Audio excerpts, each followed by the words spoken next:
fun, tough life.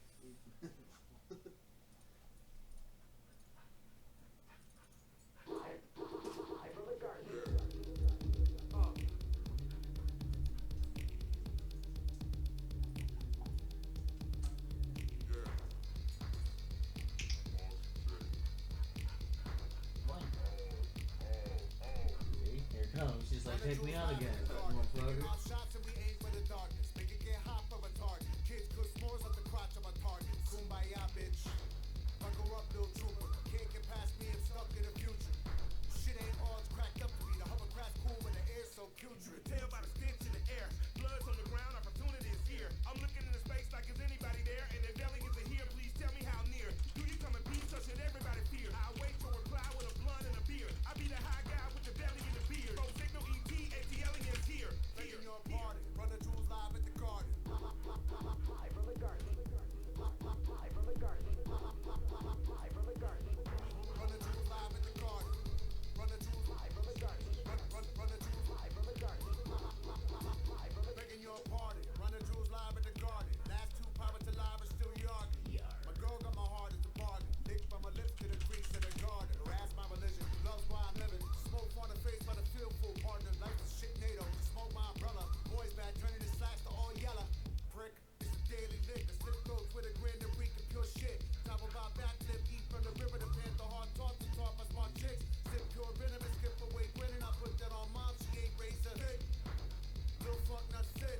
Piss on your whip. Dismiss your whole shit. Live from the stage of the garden. BB, the realest of the killers of the fuck shit squadron. Moving through the streets and we looting, robbing, mobbing, marching, carrying a carbon. Hello everybody, this is now bank robbery. This is gang gang, we're walking through the process. You don't wanna be a hero, do not let that thought process. We will put a bullet where your thoughts get processed. That fuck shit straight like a perm or a process. And really money ain't no motherfucking object. We just like excitement, gunfight indictment. High speed chase through Manhattan in the night wind. Ooh, it's the thrill of the kill. Watch it kill Bill on the peel of the grip steering wheel. Cops to the head, the boy jammed I feel. But like Eddie Kane, I made it, I'm here. Making your party. Run the jewels live at the garden. Live from the garden. Live from the garden. Live from the garden. Run the jewels live at the garden. Run the jewels Live from the garden. run the jewels Live from the garden. Live from the I'm the Shama Lama, Duma Lama, danger dicker, do your mama. Eat it with the Peter, never eat it, tell her, see you later. Holla about tomorrow, baby, I ain't got to holler. Mine, Paula, Papa, pussy, Papa, collar. Papa, PLD and chill, no peel, no cause. Not a raper or a take up on a fire heartbreaker. Hit her once, hit her twice, then tell her, see you later. Got head, watch Vice, hit her home indicator. Full clip, I'm a little bit sick, come and quit. Look at what I did for the grit, got it in, what a cinch. Brought us just a little pinch of the truth and they flip, now they hang up for my shit, little bit. It's the myth, I do push-ups nude on the edge of cliffs. The jewels come quick, all go in break, click, click. Box gotta spit, brother, what a trip. Your party, run the jewels live at the garden. Live from the garden. Live from the garden. Live from the garden. Run the jewels live at the garden. Run the jewels Live from the garden. run the jewels Live from the garden. Live from the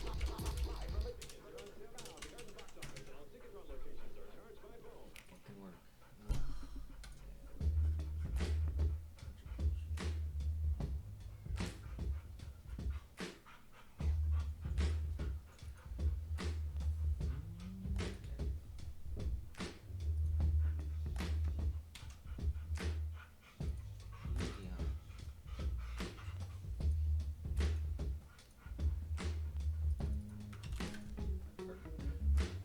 I'm coming over, sit me down at the station by the lane with my hands in my pocket, jingling a wish coin.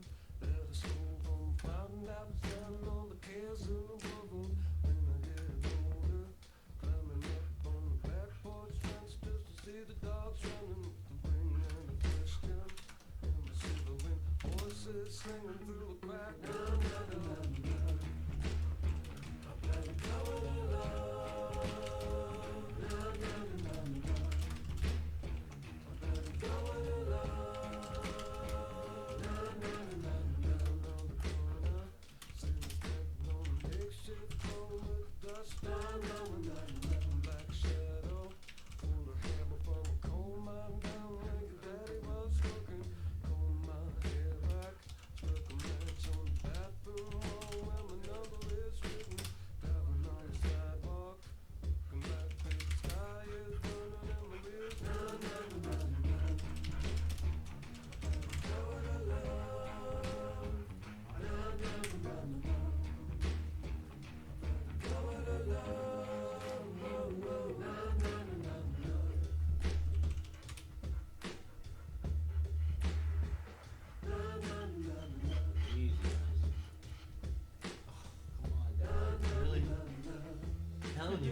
this is every time to me. You don't have to wait, bro. I'm sorry. Took you out, man. You're not cool. I'm gonna be under here. Fuck you like that. See you down at the station by the lane with my hands in I think I got my shit together. I don't know. I don't know. Only one way to find out. Guess as good as mine. Wait till everything fucking breaks.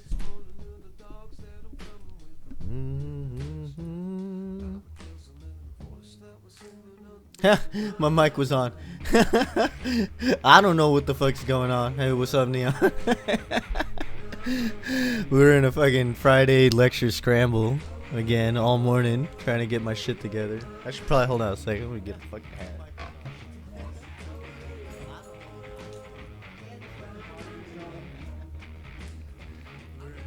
I know. Hold on. Mute. Mute, please.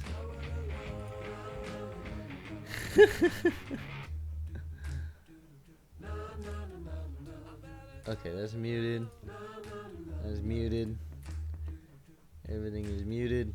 Mute. We're streaming right now to YouTube and Watch Me Work. .cam. Beam is not yet running yet. Yet. I'll be right back.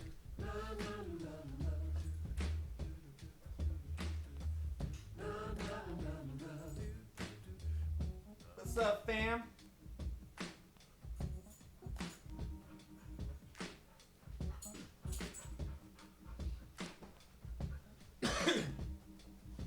We got recons in the house.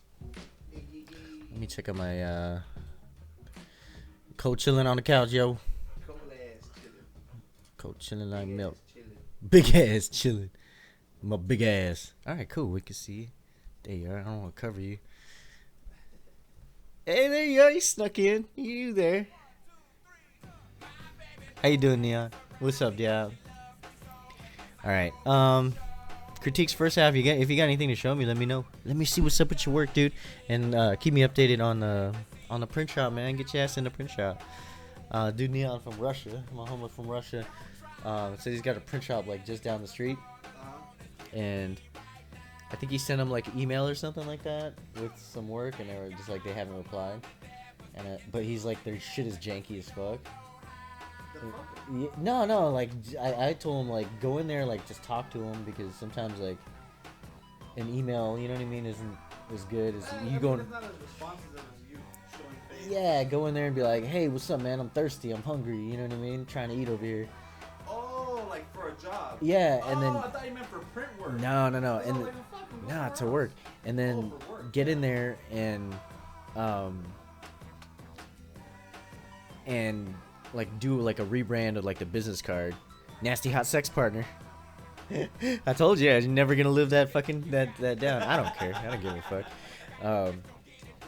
Yeah, like redo their business cards or redo their branding or something, and be like, look, motherfuckers, this is what design's supposed to look like, and then get your ass in there. You know what I mean? Yeah, that's I thought you meant for work. no. For print. No. Yeah, easy enough. No, Neon's trying to get it. He's trying to get up, man. It's the dog. You know, you remember everything. Everyone remembers everything on this fucking stream. I'm alright with it. Alright. I got to, for the first half, I'm gonna be making that last treatment, and then as well as the freelancer treatment into some wallpapers. That's fun, right?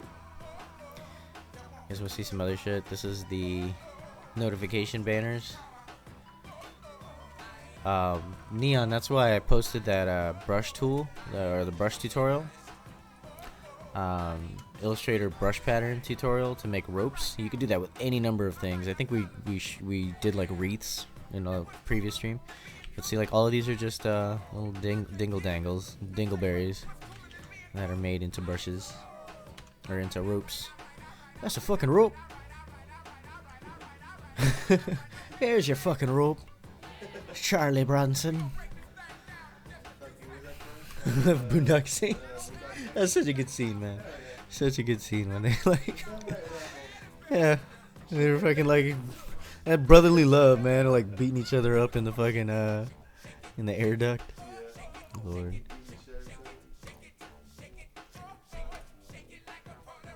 Was looking at some tutorials on how to make rope in AI. You saw that one already. Yeah, I would imagine that's like a go-to because it's a really well done tutorial. A good toot. A good tut. Tut of a toot. I tested them for only a quick second and they're fucking amazing, but I need to like fully charge them, and that's gonna take a little bit. It was supposed to go overnight, but my computer went to sleep, and then I guess it doesn't charge when it's asleep. But here they are. I like them though, dude. I like them. They're comfortable and they sound great. And the mic isn't as bad as everyone said it was. Everyone was like, "Oh, the mic is shit. It's fucking trash." But like, it's not. It's decent. I understand how it's not like a fucking condenser mic or whatever. I don't know if that was what they're comparing it to, but the mic is pretty good. I look like a spaceman and astroing away into space. Why would you go wireless for a gaming headset though? I don't know. I just like wireless. I might be using it for streaming as well, but I like the convenience of getting up and walking around. And then I also might be using these to stream other shit as well, just like around the house stuff, where I'll be away from this desk because I eventually want to do tutorials on how to like do actual hand stuff, like have a whole tutorial on X-Acto cutting and just all kinds of like paper engineering kind of stuff, fulfillment stuff, scoring, and I think these will be useful for that. I know everyone's gonna give me shit, or you especially. A couple of people are gonna be like, "Why did you fucking pay so much money for this?" But I think it's a good idea. I weighed the purchase out, and I'm happy with them so far. Man, they're so comfy. And I did play Battlefield with them, and man, like, you're right in the middle of the shit. You hear like bullets whizzing by you. I actually used them. Some motherfucker tried to sneak up behind me, and I was like, "Nope." Whip it around and fucking buck them down. Nah, they're good. They're good headphones, man. And like my concern was battery degradation. After like a couple of years, the battery might not hold a charge, but Astro's good about taking care of that too. And they always just send them in, and they'll hook it up with a new battery. And then I can always do pass through, whatever. But I like them. I gotta look for some shit. I gotta look for some shit to do. Kerning, I think this was a wrap. I don't know if I'm gonna do that other one. I'm gonna put this in a folder real quick. I gotta find a bunch of like there's a lot of actual from stuff that I got from the print shop, like weeding vinyl and preparing vinyl, just how to pull X-Acto blades correctly without fucking arterying yourself and spilling blood all over your couch and fucking floor. Paper engineering stuff, scoring, maybe even banner stuff. I don't know, but there's a lot of other stuff where I'll be like up and about. So I think the wirelesses are the good choice for that. Future proofing. So I'm just gonna create a new folder and moving stuff around here real quick. No, didn't need to do that. Just paste it. And we gonna open that. It's gonna have that, yeah. We'll replace it. My derp sketch. So this is what the sketch was. And it's funny because like I'm talking about like the design process today, and I was like, do like a shit ton of thumbnails, like load up your page with thumbnails, do 50, and I did like fucking 4. I was just gonna start off of that, but at the same time, like that was when we were in school, and when you're first starting as a designer, it is important to do like 50 fucking thumbnails just to get it. Yes, not only to get the junk ideas out, but just to like get in the habit of like churning out thumbnails like super quick. You know what I mean? I don't always practice what I preach. Look how messy my desk is. What is this? This is like hot sauce, blood. But yeah, I did like a couple variations of this, but even you could see how it changed from the, you know what I mean, from what it was to what it is now. But there's she blues. I gotta think of a way to make this into a wallpaper. So this This will probably be good for the t-shirt print and maybe decals because it's nice and simple and clean. So simple and so clean. And but for the wallpapers, we gotta gussy it up a little bit. So I got to figure out a way to do that. So let's make a couple of wallpaper sizes. We'll start with 1920 by 1080. I'm gonna really quick look up how to get rid of snap to pixel grid, because that's always bugging me. I've been doing like print profiles in RGB because I don't like the snap to pixel grid.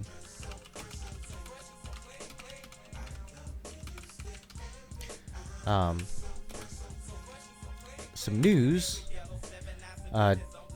Days Right got because she's doing digital illustration. We found Photoshop CC and Lightroom CC, both for $10 a month, which I thought was just fucking phenomenal on the part of Adobe. Right? It's just a pain in the dick, man.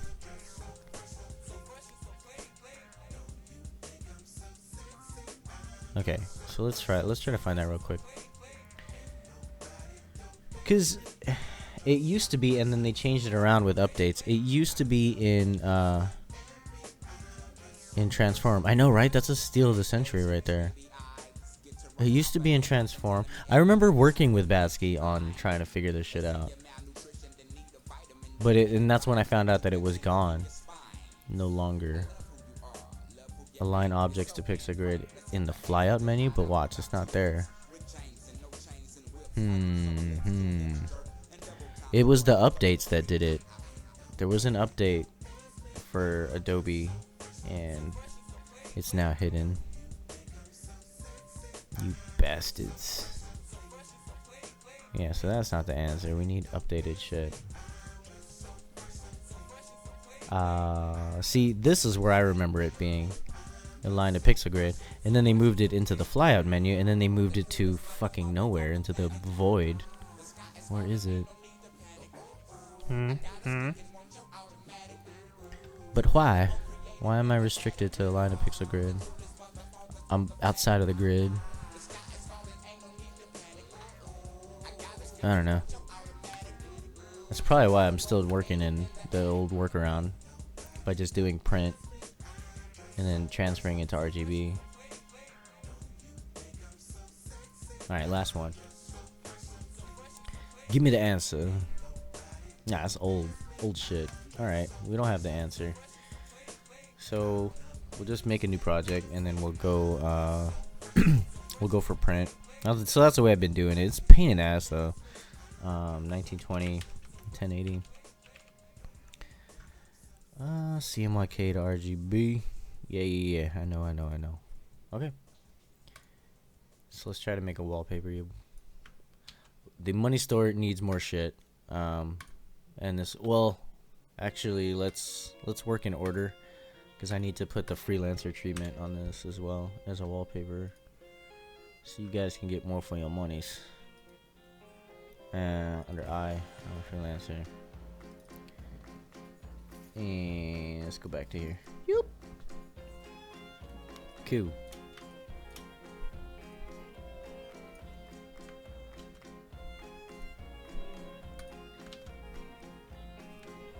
Control K. Make sure scale, stroke, and effects is on. What's up, Dag? I'm gonna outline type with Control Shift O and outline the strokes. And that's object path outline stroke, because I know you guys can't see those things on window capture, which is stupid, but that's okay. Let me just double check. We're working. I also got this going. Restream chat. So everyone can, all of my chats feed into here. If someone comments on YouTube, I can see it. If someone comments on Watch Me Work, I can see it and reply as needed, which is awesome. Thanks to CFX for that one. My tech consult. So yeah, I eventually have plans on restreaming to Beam as well.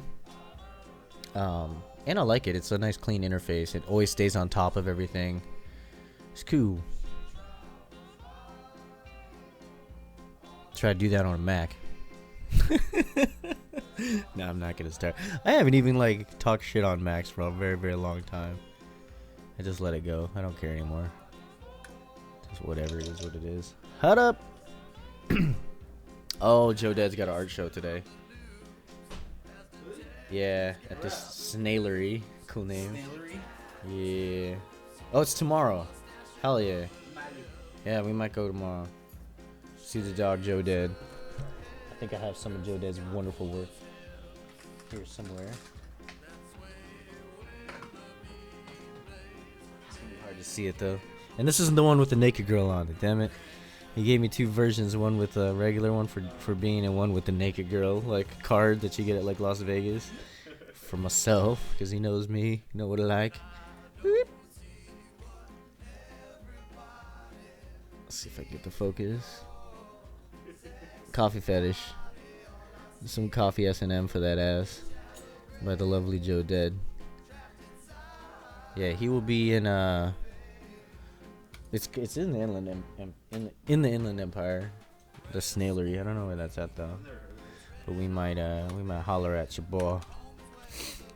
Oh, it's in Pomona, 300 South Thomas Street, 3 o'clock Saturday in Pomona. Thank you, computer. Somewhere to made of me. So what to do with this? It looks seal-ish, like a seal, not like a but like a one of those seals, a stamp of sorts.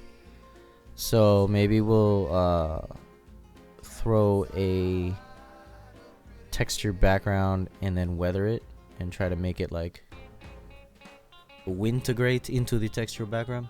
Maybe. Sure.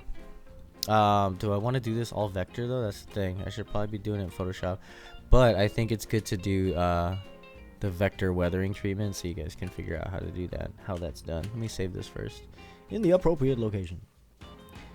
This is gonna be channels, Pancho, Twitch, Moni's products, digital, wallpapers. See that organization? Organized. I'm a freelancer.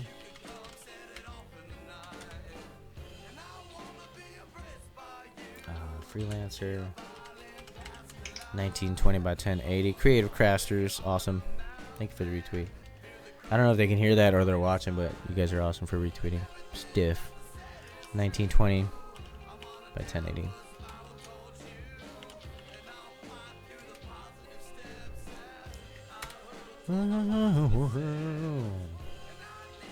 Word. What was I gonna do? Let's see if I can find a giganticized paper texture that isn't gonna be pixelated. I don't know. I might have to like do an actual search in my resource library. I don't think they go that big. Let's go to my desktop so you guys can see it.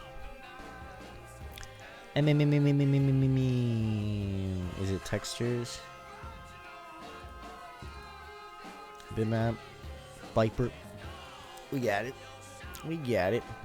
So this was, I think, mostly all in one set, aside for a couple of them.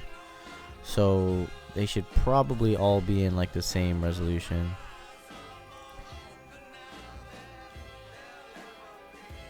We'll see. Let's take a look at them, find one, open it up in Photoshop, and see what we're waking with. Extra large. What is good? Carrot bird. Some carrot bird. 3,991 for this linen texture. Let's take a look at these. That one I used for the Cowboy Bebop. It actually doesn't. It says that was the size, but I don't think the resolution is 100% on that. I think they're liars. You a dirty liar. See, there's the dog. I was telling Recons that like I took Honey Bunny out to go to the bathroom like 20 minutes ago, And as soon as I start streaming, she's gonna start bugging out and wanting me to take her out again, because I think she knows I'm streaming and she wants to ruin my life. I will probably have to take her. I told her she's gonna have to wait though. You just went, Dag. Hold tight. She can hold it. Don't call Peter on me. You like Dags? Oh, dogs. Yeah, I like Dags. Dogs. Yeah, I like dogs. Dog Dag. Texas. Where'd Texas go? I went into fonts. Texas bitmap. Vipers. See, yeah, that's gonna be a little bit pixelated probably. Not the right size, not the correct size. I do like this chipboard though. It's a nice texture. This has got like little liver spots. Sick. It's gross. I like the fibers. They're very fibrous. But no. But alas. Let's try this. See? They're all small. Too small. And I mean, I don't think it's going to cause that much of an issue, but these are the wallpapers that you guys are paying money for, so I don't want, not like actual money, but kind of earn money. Not really for you guys. But I don't want you to get all ripped off. See? Bullshit. Let me open them up in Photoshop just to like check the actual size. Yeah, resource, textures, beast maps, papers. Let's try to find something good. Postcard. Your cat had kitten? A kitten or kittens? Multiple or just one? Grats, unless it was unplanned pregnancy, and then I'm sorry. Hey man, that shit happens. Happens to the best of them. Amy Johnson, Des Moines. Wow, this actually has like someone's name and shit on it. Interesting. There is a time card, I think. Oh no, this isn't a time card. Looked like a time card.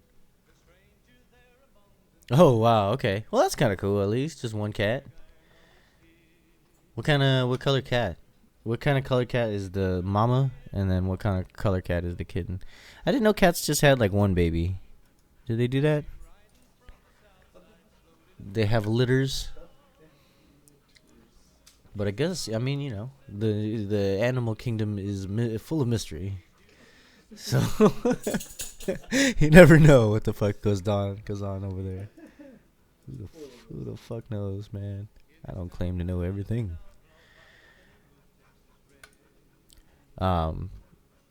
Two dope dogs. Jenny's cousin had 10 puppies. Two, I think they're both German Shepherds. And one of them has fucking like grayish white eyes. His name is Thor. Yeah, he's got like, he's all light gray and white with like these blue sky eyes. And then the mom is just like a standard German Shepherd. Both like dope temperament. But the puppies have like, hopefully the puppies will get, she's trolling now. Hopefully the puppies will get the same temperament as most of them, but a lot of them have like mixed eyes, one brown, one gray. That's how my friend's husky is. Nice. I think like one blue. Got a little mama daddy action. Grown up asshole is red, black, and white, and kitten is soon to be asshole kitten is black with gray stripes. Dope. Yeah, most cats are like very, very strong potential of being dickheads. Ours included. Let's open this in Photoshop, see what we're working with. And the resolution. I should probably just do a search, man. These aren't. But at the same time, these might be that size at 300 DPI. I'm not sure. See, I told you, just on cue. I was just talking about how cats can be assholes. That cat very much so can be an asshole. She can be a little punk sometimes, man. Lilu Dallas annoy the shit out of me. 1920. Yeah, okay. We can resize these. Oh wait, no, wrong. 72. We'll put this at 72, and then we'll see in pixels what it works with. Oh, yeah. Let's change this to pixels. Wait, how come I can't? Okay, well it should size. All of these should size correctly. They were placing in Illustrator as 300 DPI, so I can size these greatly. So I pretty much have the pick of the litter. Awesome. Growing up as a hoarder cat. I've known a couple of like dope cats that were like super chill, cool cats. Larry was the name of one of them. Larry the cat. Cool name, good name. And he's just the homie. Just fucking like hung out. Didn't make any sounds, didn't troll, lazy. And was like wanted to be pet, which was cool. That's a big thing. Some cats are like, no fucking touch me. Not touchy for you. Muffin shop is closed. Let's say that. Some jelly roll. The crave. Probably gonna end up putting these into Photoshop and doing my work through there.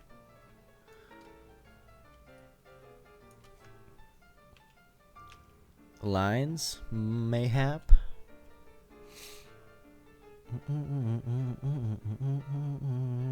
I do like how that it kind of bumps up these double lines. That's kind of cool. We got like a double line. You know what I'm saying? Double line. All right, let's work with that. So in that case, we're just gonna work in Photoshop, which means back to the desktop. Back to the desktop with you. Grab this and copy it. Open up Photoshop. Bean calls it Potato Shop for some reason. There's no potatoes. No rhyme or reason to that. 1920, 1080. Let's do the bigger one first. This is what she said. How come I can't go to pixels on image size? Again, like I don't have too super experience with Photoshop. I know like I'm fast at it, just I'm good at doing the things that I've always done before. I haven't really had too much opportunity to do like compositing. A lot of clip work, a lot of color correction, photo retouching. I've done some compositing before, and that shit is fun whenever you get a chance to do it. Like I made some like colored smoke turn into blueberries and strawberries for like a vape company. 2560 by 1080. What's the size? What's that size? It's in here.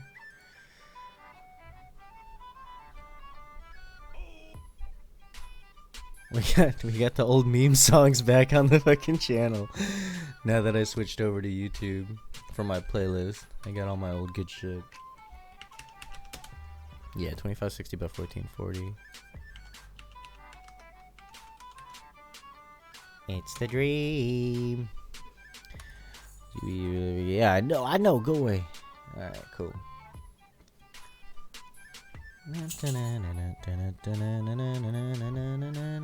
I fucking set my shit? I didn't. I knew I didn't.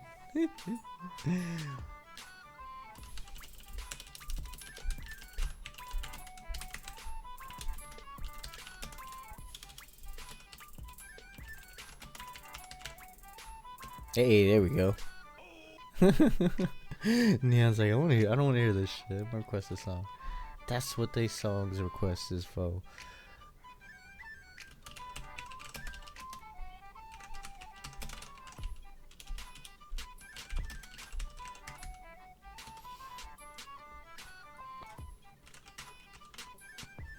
Yeah, load it up, baby.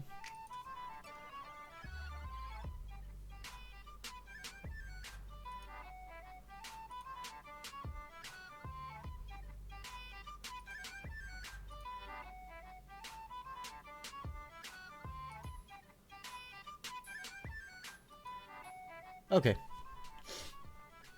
Updated. I'm in a community. I don't know. I like the SpongeBob Trap remix. It's cool.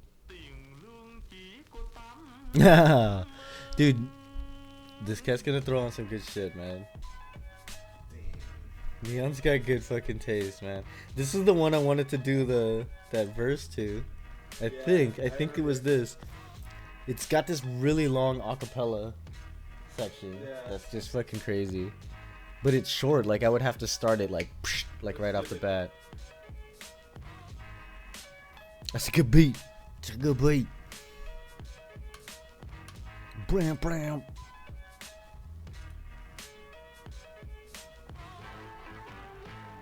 It's got these like acapella sections in there, and then like a really long one.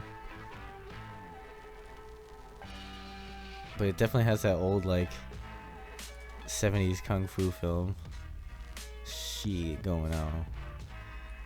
Let me make these avoidable.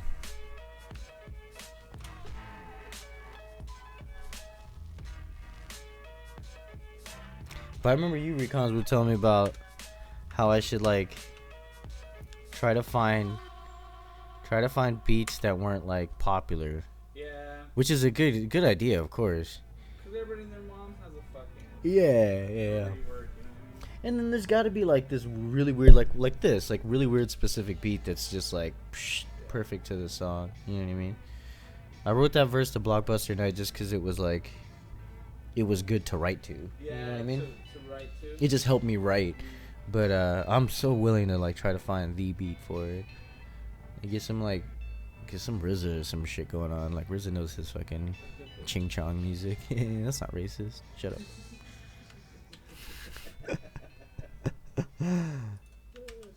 Shut up.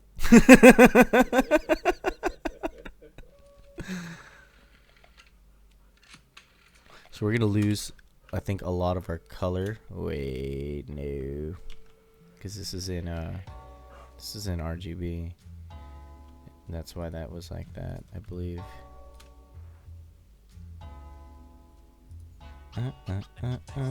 Oh, these are the ones from your because I started a like share your music channel in Discord, and these are some of the good ones that. Well, these are the mostly good ones that Neon posted. Look at this video, dude. This shit's fucking G. Check this shit out. Let's just enjoy this for a little bit. What? She's like, oh shit, dropped a log. And then karate. So many bell bottoms, man. Tiger style. 52 hand blocks is useless. Shit's dope, dude. That's why Neon's the mod. 'Cause you got that good shit. Alright then. I was supposed to be doing stuff, I think. Really? Shut up. Alright, let me try putting this into black and white. Do I have to do something for this before I can add adjustment layers? No. Let's go black and white and then paste it again and see if our colors stand out. Yeah, that was what it was. It was just a background. But I don't think I want to do that. I'm just gonna desaturate this a little bit, and I'm gonna try to keep some of this color. Methinks. Hue saturation. Good old days, yeah. They got Wu-Tang cuss in here too. Good old days, good old. Everybody's talking about the good. Oh yeah. Good old days, yeah. Let's talk about them shits. Bringing back sweet memories. Bringing back sweet memories. Now let's take a sec to think back.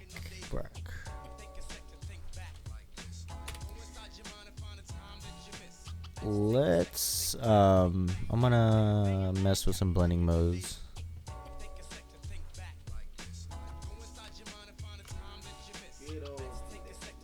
Oh yeah, I'm not even supposed to be doing this in this. Okay. Here's what I do. Let's go back to Illustrator because I wanted to show you guys the weathering technique for to do in Vector. Yo.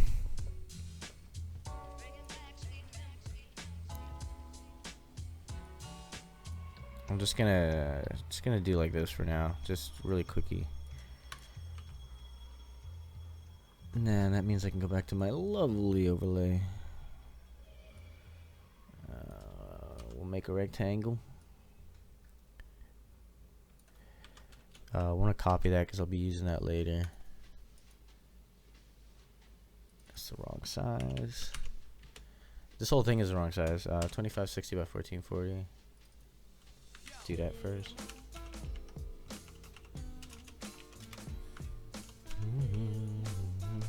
Tout de manège.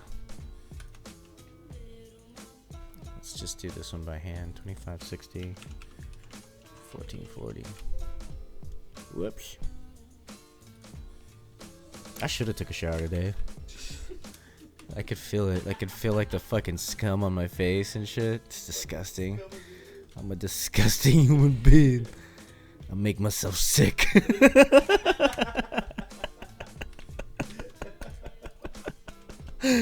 Working from home, yay! Who gives a fuck, man? I don't give a shit. I'll let my face be scummy. Bean can deal with it. Deal with it.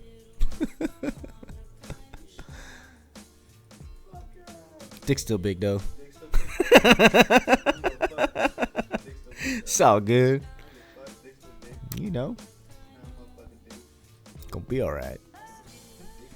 Dick's still big. Gonna be fine. Everything gonna be alright. Oh Lord. So let's just get sizing down. We're gonna make that nice and big. Big and meaty. Everything is all cut out and welded, as they say. So we're gonna open up some vector weathering, which those are really easy to find. Google that. Google that mess. I don't have enough of these though. I would like a couple different more, couple more cents additionally. Weather, no. It's textures, vector. I should probably put make another folder. I should probably label my shit too. A lot of this isn't labeled. I don't have weathering as a thing. Keep 'em coming, Neon. Typography probably just would be under textures. Vector. Brush, grunge. This needs to go here. These, I believe, are brushes. Texture, wood, colored, texture, splattered. Starfield, Hubble. I feel like they're not in here. Brush. Subtle gray. Alright, well, let's look it up. Let's just look up some. I said I need a new one, so let's get some new ones. Vector. There goes the cat. Can I just get a couple of minutes basic quiet in here? I've had it up to here with these animals. Oh Lord. Actually, I think this is one cool, man. Thank you, dude. I really appreciate it, Neil. Always let me know if you're running out of monies, dude. I got you. Because you provide that good music. Alright, is there available? Are these available? Vector Pumper Pack for free! This is probably the same technique that I'm using. So I'm going to go ahead and put this in the Discord. Tutorials. Or in the graphic design resource section. Control D to put it in tutorials. Mark that mess. Damn, yeah, you're the ballin' in the hardest, Mr. Neon. Because you know why? Because you're dope. Yeah, you good. Wait till I get physical products in the store, dude. You're actually gonna get hooked up. And then, like I said, like I'm putting these wallpapers into the store. That's why I'm making these, so that you guys can have more shit to choose from. I know there's not that much in there right now, but I'm fucking busy. Get off my back. I'm working on it. Shut up. Working on it. Care about you guys. Look, I'm putting resources in Discord and everything. Oh yeah, look, Safe Private Ryan. Come on, Private Ryan, man up, quit being a bitch. Now someone was in yeah, look, be like this motherfucker, dude. Grow a pair. Tom Hanks, man, hard motherfucker. I almost dropped an N-bomb. But someone was in a Battlefield, and his name was James Francis Ryan, and he had this picture as his avatar. Fucking killed me to death. Send me an updated file. You can see what the difference are.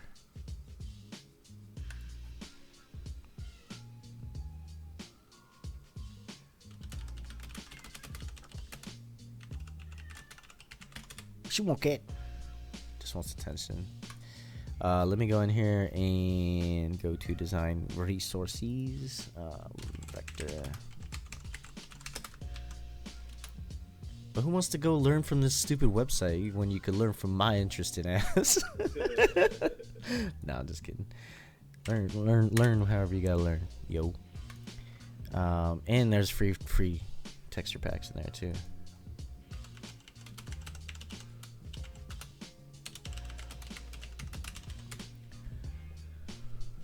So, hop up in my Discord, baby. Get all up in my Discord, deep in my Discord, and you will get stuff. Pregnant. Vector bumper pack for free. Let's see if it's really for free here. Free viruses. This one's kind of shitty, to be honest with you. I don't know if I want this one. I'm gonna take it though anyway, just because I need it more. Here's some viruses for you. Distress texture. So distressing, weathering, so on and henceforth, as they say. These are kind of cool, the little crackety cracks. I like the cracks. I don't think I've used this one before. Is it free? But is it free?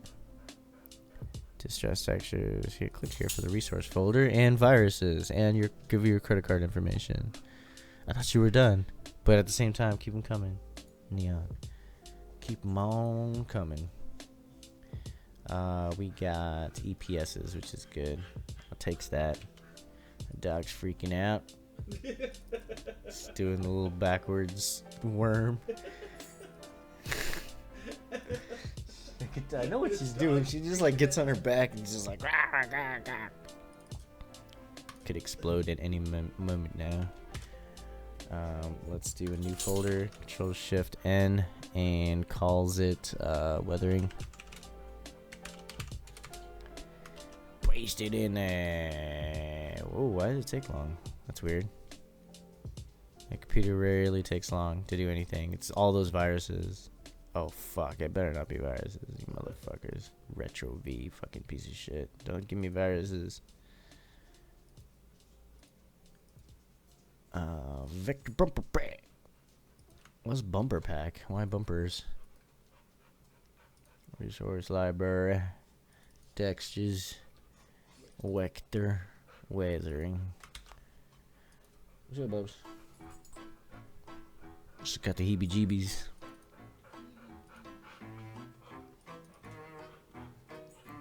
What is this? I like it. Neon with the hits, man. Okay. I will. Hold tight. Just do one more game, ma. Hold tight, hun. Easy, Bubs. Easy. Don't call Pete on me, people. Don't call Pete on me. I'm gonna do it, alright? And also, she's just trolling me right now. Alright, Dag. Okay, hold tight. Sit down. Sit still. Stay. I'll get rid of these. I'll make this white. Let's see what she looks like all cracked out and up. I don't like it. This is not the greatest texture pack. That's not too bad, actually. This guy gets the fucking shaft right there. All kind of cracked out. I said not to call PETA on me. You must have misheard me. I love all the animals in the entire world. I like the song, Neon. Well done, sir. It's got that kind of creepity vibe to it.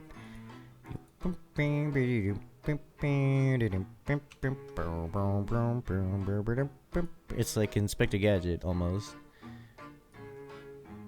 Bump-a-dump-a-dump, Inspector Gadget. Bump-a-dump-a-dump, woohoo! Oh god. Illustrator didn't like that. Okay. See, she's just trolling me. She's cold chilling right now, man. What the fuck, dude? It was like emergency a second ago. Nice. Yeah, I figured as much from the title. And then these kind of songs usually aren't like songs. You know what I mean? It's usually a soundtrack. But I like it. So I guess this has got like a cracked look. Let's look at the other ones that we got. Where did they go? It's good for when Honey Bunny walks around music. It's like Honey Bunny walking about music. Retro V. I think it was this one.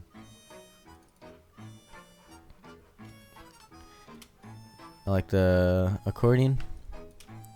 She's good, yeah. Let's take the heavy flow. Disgusting. We'll hide that. Paste this on. Make it white. Basically, I'm just going to choose one of these really quick so I can show you the technique. Or maybe two. Yeah, let's do two. And then take the dag out. I think these two will work. Okay. Oogie. Alright, so we have both of our distress layers. And basically, really, all you gotta do is make sure that those are on top. Make sure that all your type and your text. Oh wait, no. You make sure your text and your strokes are all outlined on your artwork. Make sure your weathering is on top. I'm gonna make it. Make sure the weathering is a different color from anything that's in the artwork. You can usually use just cyan or whatever, or magenta. Just to make sure. And make sure all your weathering is one color. You'll select all and merge it, which is in the Pathfinder palette, which you can get with Control-Shift F9. And it's under Pathfinders, it's the third from the left called merge. I use that all the time. Neon, you know, I use merge. Like a whore. I'm a whore for merging. Okay. And it might take a little while. It takes a little bit of your processing power. So once you perform the merge, it will group everything. You'll double click into that group, select one of the weathering colors. You can go to select, same, fill color, and it'll select all of that and just delete it. It's just that easy. Although there's a couple of issues. Before I merge it, I'm gonna go into here, take this shape and kind of just move it around a boot. Oh wait, no, that was not before the merge. You're gonna want to make sure that your weathering doesn't jack shit up. That, like, a lot of it's type. Make sure that it doesn't cover, doesn't distort characters or make characters hard to read. Yeah. So yeah, that'll work. And so now we can let's take these two again. We'll make them red. Do a Control A to select all. Select the same fill color. Oh no, I didn't need to do that. Just do a select all and merge it. Pathfinder again was Control Shift F9. And under Pathfinders, it's the third from the left. Merge. Double click into the group. Select one of the weathering objects. Go up to select, same, fill color, and delete. A lot of times you'll get all kinds of weird shapes with no fill and no stroke, but we're not going to tackle that this time around because this isn't going to be cut. That only really affects you if you're coloring certain situations again, like on top of it, but this is finished artwork, so we're not going to really be doing that. or if you're putting stuff through a vinyl cutter. I don't know if you can hear my voice, like my throat wheezing. It sounds disgusting. I love cigarettes. Welcome to Flavor Country. It's like I'm so healthy. Alright, I found this. I need to move this around. So we'll do that again. And then again, as a graphic designer, get used to doing shit over and over again. It's your life. So we'll merge it, hop in the group. It took a little while to merge that one. There it goes. Select same fill color. We need to go back out of group. Select same fill color. And delete. This is to my liking. Okay. And so basically now we've just cut all that stuff out. So anytime, like if I want to put anything in behind it, it shows through. That's vector weathering. Good for large format prints. If you're doing something on a banner or on a vehicle wrap, that's the way to do it so that you're not fucking with pixelation. These kind of merges will take up a lot of your memory though, so you have to have a super doo-doo computer to be able to pull it. Maybe we could do it this way. We'll double click in here. There should be a bunch of shapes with no, see that? No fill and no stroke. We'll select same fill color, fill and stroke color, and then delete all those just so that they're out of the way. And so now if you do a Control Y, where it's pretty clean, except for that. What are you doing? You straggler, you rebel, you. Yeah, there we go. And that's clean. Control Y to go back. Control A to select all. We got a couple of these shapes here. Oh, because they're outside of the group. Okay, so we'll select same, fill and stroke, and delete. Did that mess anything up? It did not. So Control Y, now we're clean. Now we got clean artworks. Let me monitor this. Into this, into that, all is well. Okay, so let's take this in a photo strip. Photo sheets. Oh, this is a great song. So now you got your weathered ass thing. Weathered ass thing. I don't know if that's if we're gonna be using that paper texture. Let's move it about.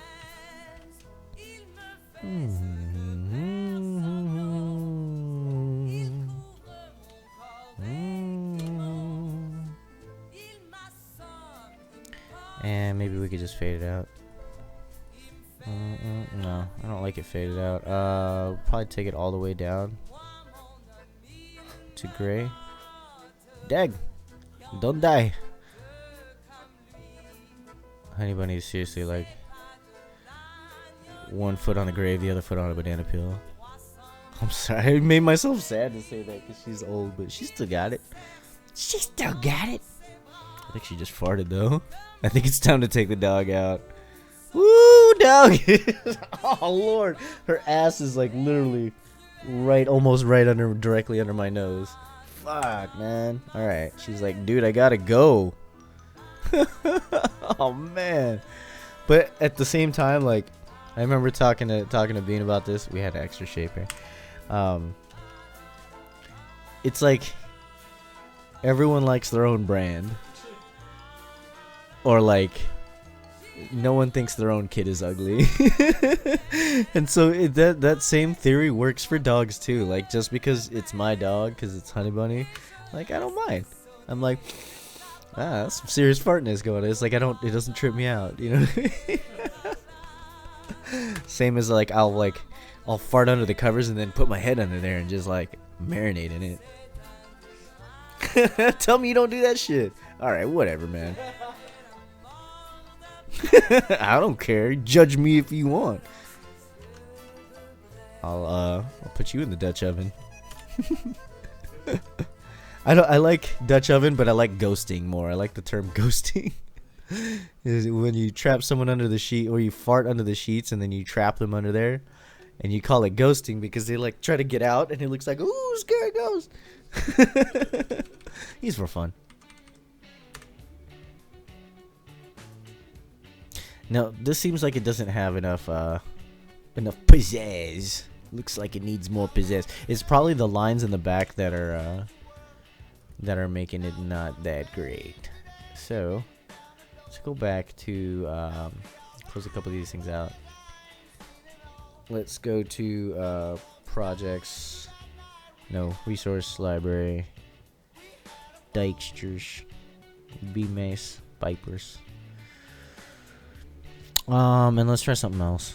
Let's try that chipboard that I so enjoyed. Okay. Take that and drag it in. Drag it in there. Rotate holding shift. And you can see all that good. Size it to size. Sizably. And then we'll drop it underneath here. This can go away. And let's mess with like maybe like a color burn. Multiply is good. Multipass. Color burn is kind of cool. I think I've had a feeling color burn was going to be the winner. Try linear burn. Not as good as a color burn. Darker color. No, it's probably going to be color burn. Yeah, overlay is too light. Color burn is another way to do what's it called, like wood, effect of being like branded into wood. There's a tutorial out there. It was really easy for me to find that one. I remember having to do that before, but you could take like an old western font and then an image of wood and then use color burn with a couple of other things to kind of make it burned into the wood. Burns. It's because you're wicked. Alright. I'm gonna add just a quick vignette to this. Really subtle vignette, and then I calls it because I gotta take the dog out. Poo pee time. We'll take a. Now let's we can just do the gradient tool. The fade, make it radial. I think. Whoops. One of the oldest things you learned. Yeah, that old good old color burn technique. Should I do? Let's do it with a shape. I always use a gradient tool. We'll make an ellipsis. Roughly like I say. Control Shift what? O? No, Control Shift I to make it opposites. You can hit D to get back to default white and black. Foreground and background. Forecolor, backcolor, what do they call it in Photoshop? I don't know. Alt backspace to do that. No, probably before I could do that, let's do it like that. Yeah, yes, no, yeah, I can't decide on shit today. We'll do filter, blur, Gaussian blur. Remember it was Mr. Lee, I think was his name. That teacher, he was a Korean dude. This is a fucking awesome teacher, but he had a really thick accent. And he would say like Gaussian blur. Oh my god! So I put the Gaussian blur on there. What? Gaussian blur? I put Gaussian blur. I'm like, what are you talking about now? What are you saying? It's a Gaussian blur. Press the art key. There's no art key. The art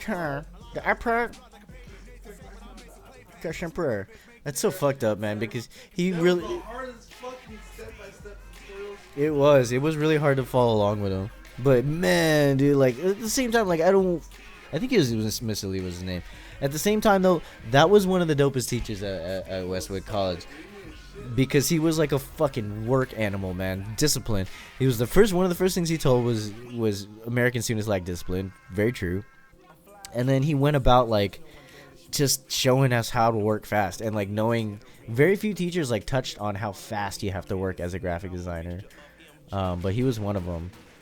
And he would be like, oh, I would set the macro to do this and that, and I have 70 pictures, and I just color correct and crop like boom, done. Give me the pay. Also, a couple of interesting things about that teacher.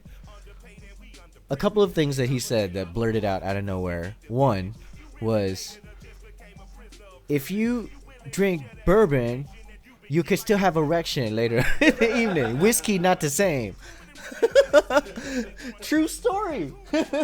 Ended up being a true story. Whiskey dick's a real thing.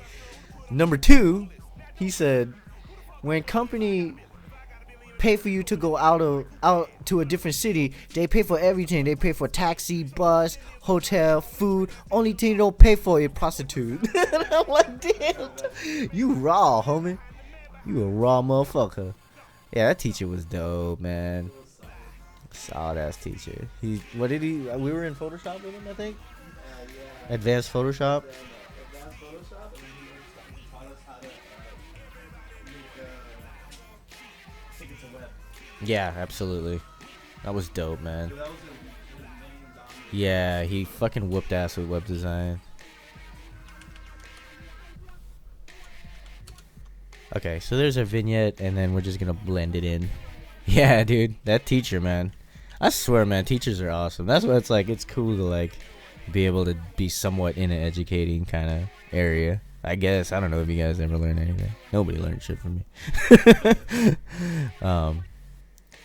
Because some of them are really cool, you know what I mean? And he was one that like him and Mr. Kennedy, like they did care about the people who like were down. You know what I mean? And then the ones that weren't down, they didn't give a fuck about. They're like, good luck with your life. You know what I mean? You fucking amateurs. This isn't so much of a yeah, let's just do this. And then we'll call it. Nah, it's not looking right. I just gotta do that. And then one of those. So if you hold Alt and Shift, it's gonna not only size proportionately, but size from the center out. So this is not the most, yeah, I don't know. Let me flex with the opacity. Yeah. I know, I don't ever fucking with Photoshop. I just haven't had a reason to use it, like, recently. You know what I mean? I rarely get chances to play in Photoshop. And that's the thing, is like, I would love to just play in Photoshop, but the opportunity isn't always around. Like, I have to do the shit that, you know, I can make money off of. Give me money. There's a donation button. Just, you know, guys, please. I'm just, you know, please. Nah, I don't give a fuck. Donate if you want. Don't if you don't. I don't care. I'll get by one way or the other. I'm good at getting by, baby. Alright, let's try it this way. Put it to multiply. And take it down a notch.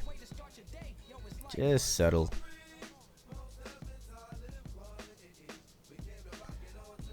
Maybe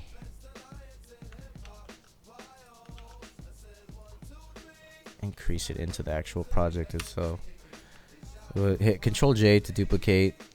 Control T to transform. Holding Shift will rotate it around and then move it till it snaps into place. And that'll probably work, at least for the time being. I'm gonna save that.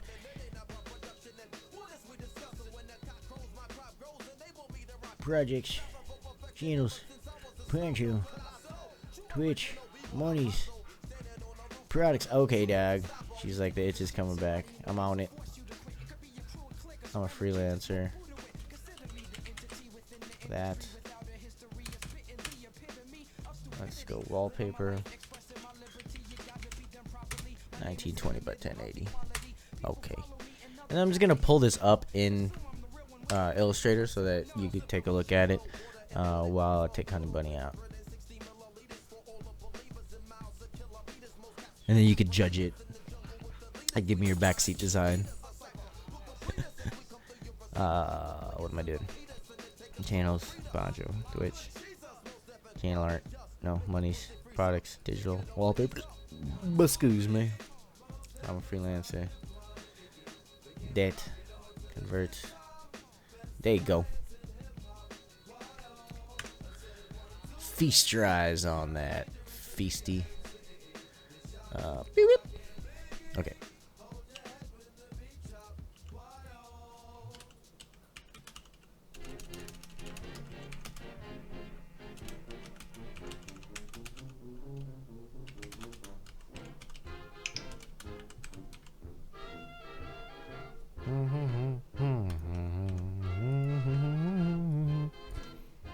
Oh. Oh. There you go. There you go, Neon.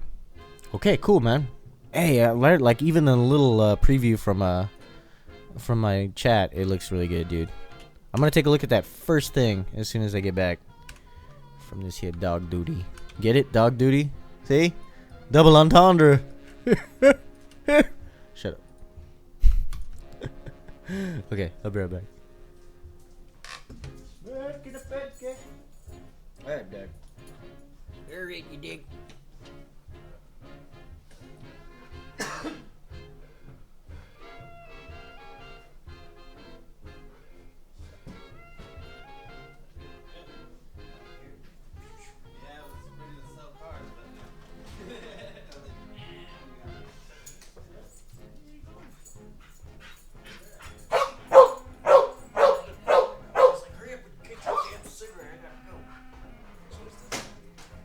I don't think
I'll give her a treat and see if she catches the treat. I don't know. This will be the third time I think she did it. Let's see. Whoop. Dog cam. Dog tricks cam.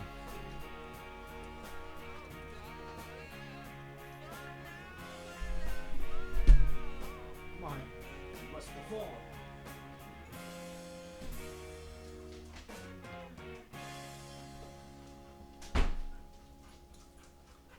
I was telling Recons, I got these from one of the clients, Dad, who owns a vet, and they're for older dogs who have like joint issues, and my dog most definitely does. And I think they're starting to work. It's gonna take a couple months, but Honey Bunny is a lot less stiff. And now I'm down to giving her a half, which they'll last me a lot longer now. So let's see. Success number 3. We're banking on it. Okay. Sit. Stay. Stay. Stay. Hey. Focus. Honey. Look at the cat. Good girl. Stay. Oh, that's okay. She didn't even really try. Kind of an effort. That's okay. I'll count it. Let me go put this away. I'll be right back.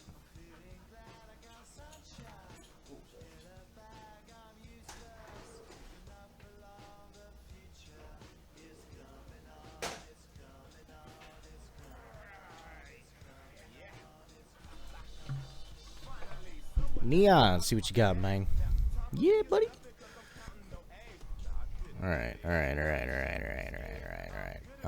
Desktop. Woo whoop.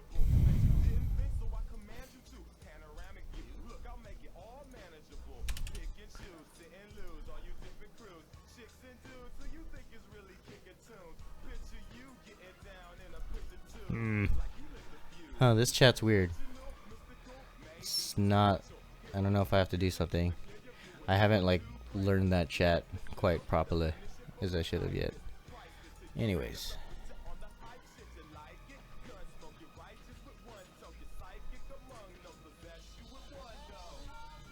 I always just call you Neon, but I should pronounce the last name or like learn the last name. Akihabara. Neon Rogue, Neon Akihabara. Man goes by many names. These are for Boogie. I like it. Your color work is always on point, Neon. He's like, you if you guys notice my work, thank you. If you notice my work, it's a lot of desaturated just because I'm a vintage sucker for vintage. But I do very much appreciate the color work. Let me just scoop this here. Okay, let's take a look. There you go. Ooh, baby. Man, yeah, your layer work. Okay, cool. Oop.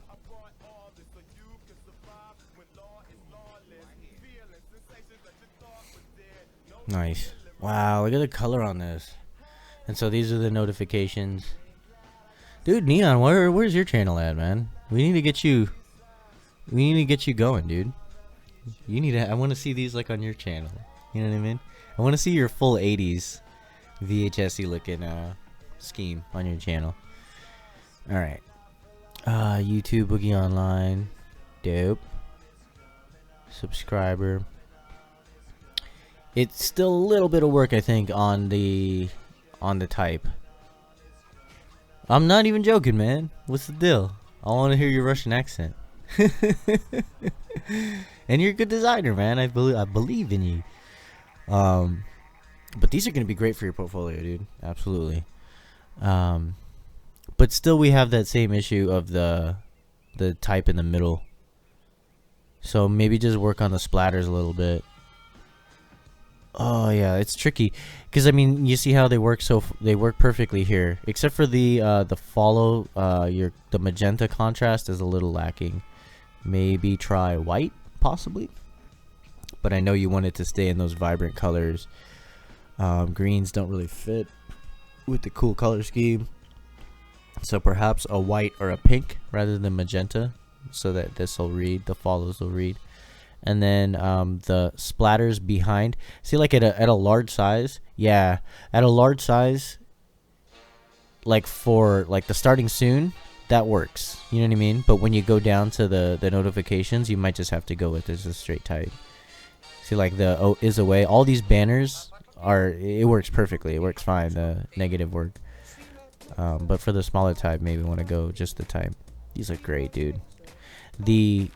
I love how you did the pattern with the gradient in the pattern, and then have it masked into this splatter shape with the splatters in the background. Really, really pops. I kind of feel bad that I use that word, pops. I want to see it pop. Too many clients are like, they use that word. It's gotta pop. But the splatter border looks really good. Icons look really, really cool.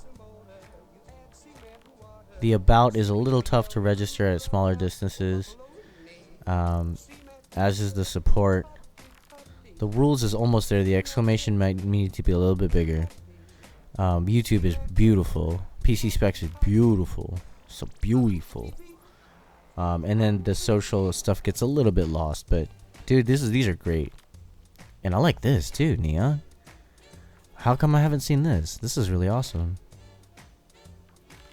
The school logo. If I could say anything, you might want to pull the skull back a little bit so that there's a little bit more space. Just try to imagine how that skull would fit within this. Even with padding and stuff, it would still be like pushed back a little bit.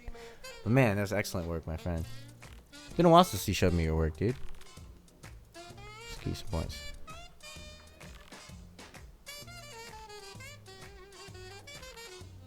No, I haven't seen. I don't think I saw that logo yet. I like it though, man. I really like it. Good style on it. Very good stuff. Okay, let me tweet out real quick that we're getting started. Why is bridge open? And then we get into the graphic design process lecture. It's gonna be Lexi and no, never mind. I still have InDesign open. Good lord. As you can see, I was just working on the lecture content beforehand. So there still is no images. There might be some typos in it. But it's done at least. It's done enough to work. So, works for me. I'm going to save this. And then again, when we're doing bitmaps, it's usually better to save as JPEG. Yeah, buddy. Dope.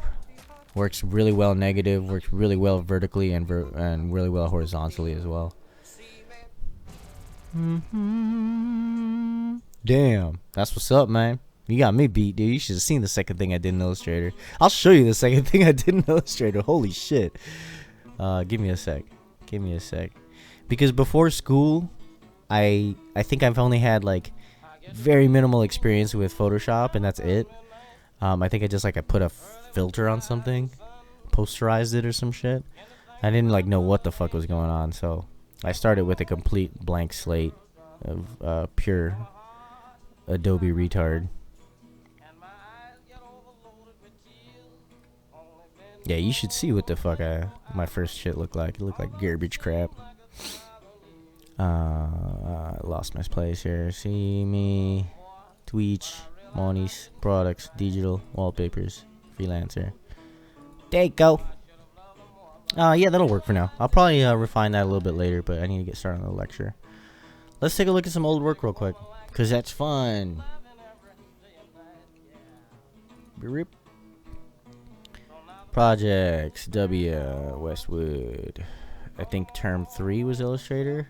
Term 2 was image editing. Oh god, let's look at image editing first. Let's go back to the desktop. Which was the first? Non-representational. Is this really bad? I think this is really bad. Let's see.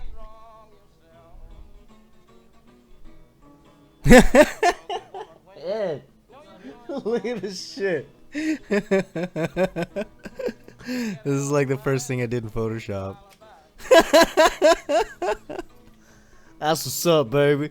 See, you feel a little bit better about yourself now? Oh, sorry, I'm like a crotch cam. That's like the first thing I did in Illustrator or in Photoshop. Shut up. This is getting a little bit better. I think this is a little further. It's a random Godzilla. I made the ground into water. This is when I learned how to mask shit.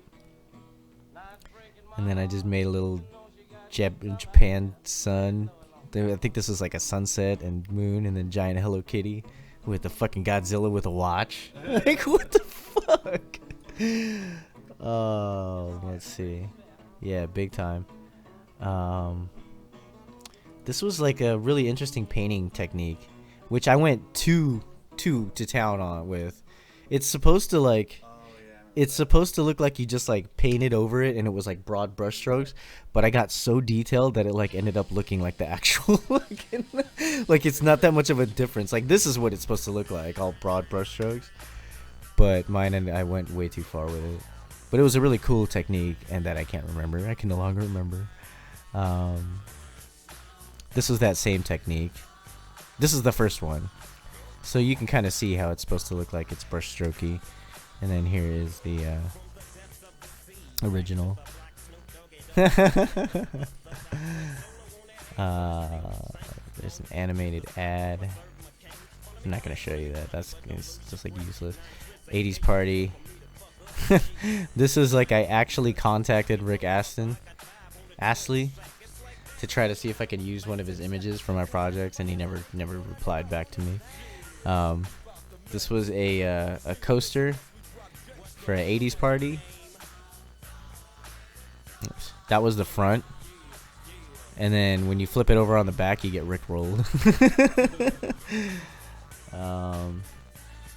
And then there's actual shit. Like this was the actual like first decent thing that I did, I think. Yeah, this was one of the first things that like took a lot of time. The cigarette and the smoke I think are composited. Those aren't actual things. The ring was composited. I did a poor job on that too. Lord. I think maybe the cigarette wasn't composited. I was like, maybe I don't think I'm that good. Maybe the smoke was composited. I don't know. If anything, it was a good layout. That was the success of this. It's not the greatest thing in the world, but the layout was pretty okay, I think. Let's see some Illustrator work. First Illustrator works. Maybe this will redeem me a little bit more. Travel illustrations. These were pretty bad. No, they weren't too terrible. It was just janky as fuck.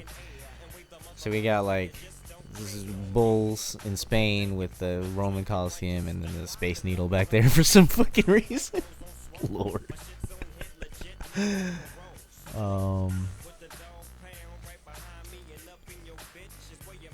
Shape tool.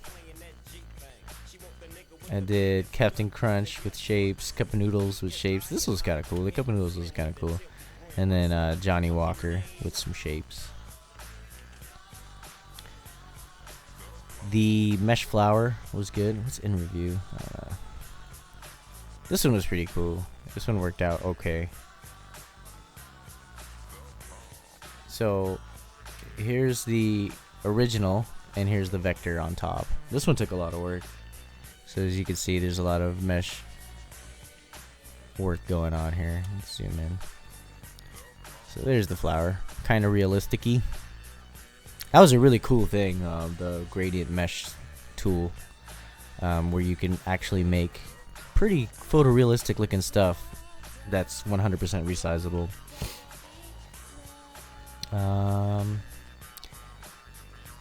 We're getting into the good shit yet? Almost? Yeah, then this is the good shit. This is the one that was like all over the fucking school or whatever. But it's also the same one that took me a fucking shit ton of time. I'm kind of nervous to see like the line organization in this. It's gonna break your brain. Or the layer organization. So this was the infamous superhero project. Let's float through. Say like the body. Look, it's this isn't even that bad. Well, no, see, this isn't that bad. I kind of like I did at least put shit into smaller categories. And so from here, I just worked off of reference images. I took a picture of myself and then put gun. Look at my hair. Holy shit. And this is actually pretty close to how I used to dress at school. I'm not even fucking joking. See? You guys can confirm. And so, yeah, you just kind of mishmash shit where you need to be. I think there's a dagger in there somewhere. And this was my, basically, what is all those lines for? Basically my instructional on the pen tool. Like, I got decent with the pen tool after this. And so, all it really is just mapping out the general tones, separating the general tones or values of light and dark, and then creating shapes out of them, and then tracing over those shapes with the pen tool. That's it. And then all the clocks, these were all done on just one half and then duplicated over. Oh, that wallpaper is just disgusting. The type is disgusting. This isn't even the final, but I don't know. You guys get the idea. Unfinished low poly project that literally raped my RAM, no doubt. Let's see. Holy fuck, bruh. Damn, Neon. Go get him, man. Dude, just go take this shit to the print shop, to that janky ass print shop. Be like, what the fuck is it, amateur hour over here? Let me take over this bitch. And just take over the fucking business. It's my business now, motherfuckers. Y'all don't know what you're doing. I believe in you, Neon. I believe you should be working in field right now. That's the truth. Alright. We gotta get started on this lecture. We're finally getting into the fun stuff, guys. Into the actual graphic design process. I think there will be a little bit of talk on clients and working with clients, and then maybe some organizational stuff, and then we're actually getting into Illustrator first. Illustrator construction. So we're almost to the point, guys, where we can start doing like fun shit. You know what I mean? Let me tweet this out.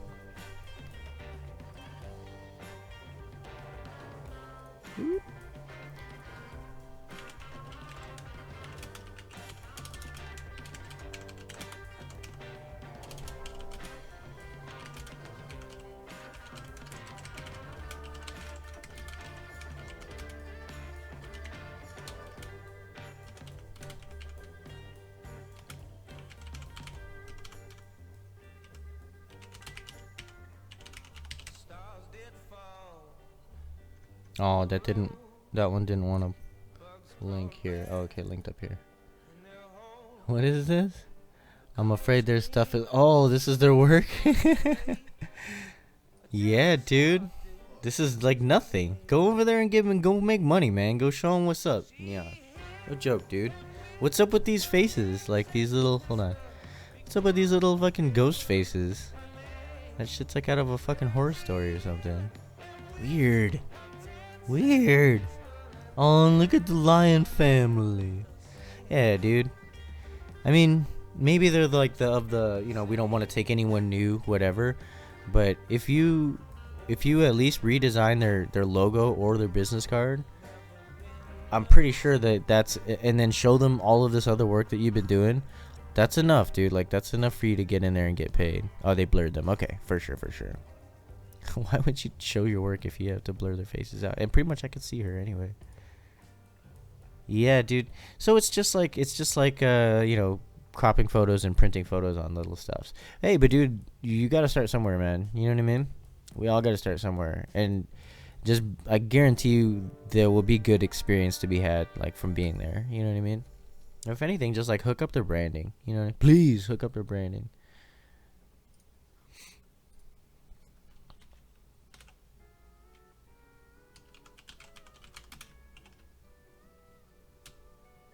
Just throw in a couple of hashtags. Gotta get some water. Some water. I still need to hear Launch Gaming's accent. He said he can thicken up his New York accent for me. I don't want to hear that. Were you gonna get a pizza pie or hot dog? Who you want, a hot dog? Hot dog with some meat sauce. For some reason, they're all like Italian mobsters to me. What the fuck is that, dude? Oh, Lord. What on earth is this even? Why not? And the numbers and then the little like fancy grandma legs. Lord mercy. Yeah, I'll tell you this though, like the shit that you run into at a fucking print shop is just ridiculous. Like the weird shit that like you will stumble onto is just fucking crazy. People give you flash drives. We always look through your flash drives, guys. I'm sorry, but I wrote a whole thing on ethics and we did a lecture on ethics. But graphic designers will look through your flash drive. You know what I mean? If you give us your flash drive. So like, don't put weird shit on your flash drives. Really? Like, come on, guys. Like, we've seen some weird shit on flash drives. That's all I'm saying.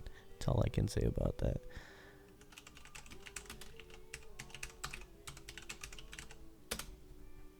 Hashtags. Why not?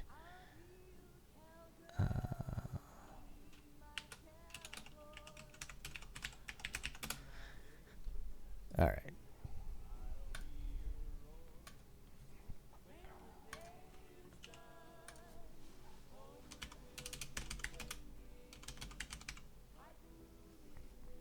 Let's make a nice little type treatment. Why not? Just cause.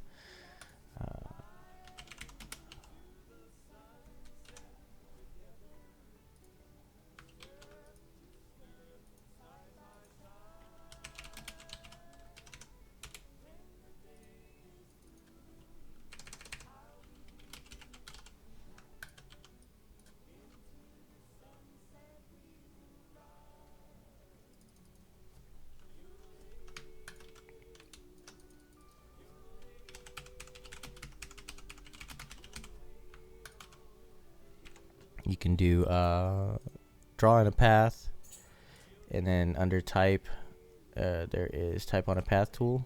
Click on that.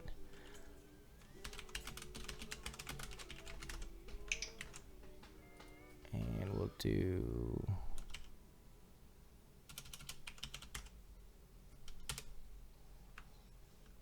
we'll increase this font.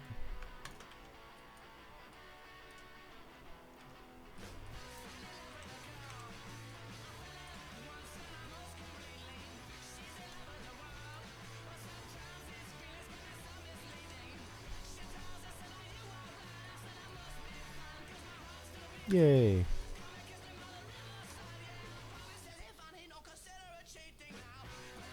And in lieu of Neon's beautiful color work, we'll use color.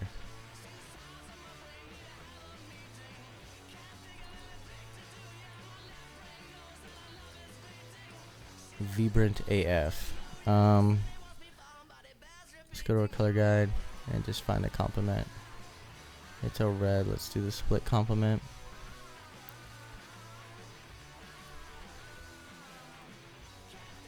Well, it's hideous.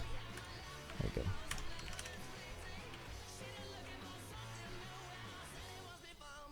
Creative Casters, you're awesome. You're awesome people. You can retweet me, but it'd be good if you watched me. I'm just kidding. Just watch me instead of retweet. But thank you for the retweet. Copy paste, and we'll make it white. Move it back. Okay, be right back with you. Come on. Doop. Okay. Just gonna grab some water. I think I have one more cigarette. Don't judge me. And then I'll be on it. Yeah, Neon, I'm looking at that thing. Someone like requested that clock and then bought it. Like that's what I wanted, and then they were happy with it. They were like, wow, that's perfect. Why? Why? Okay, be right back, guys. Fucking weird shit at print shops, man. You see this thing? Yeah. What is it of though? It's from a video game. Is it The Witcher? I think it's The Witcher.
the dirty work, do the deed in a dash. Ditch 'em. Outland a hammer that's stuck in a fist and gun position.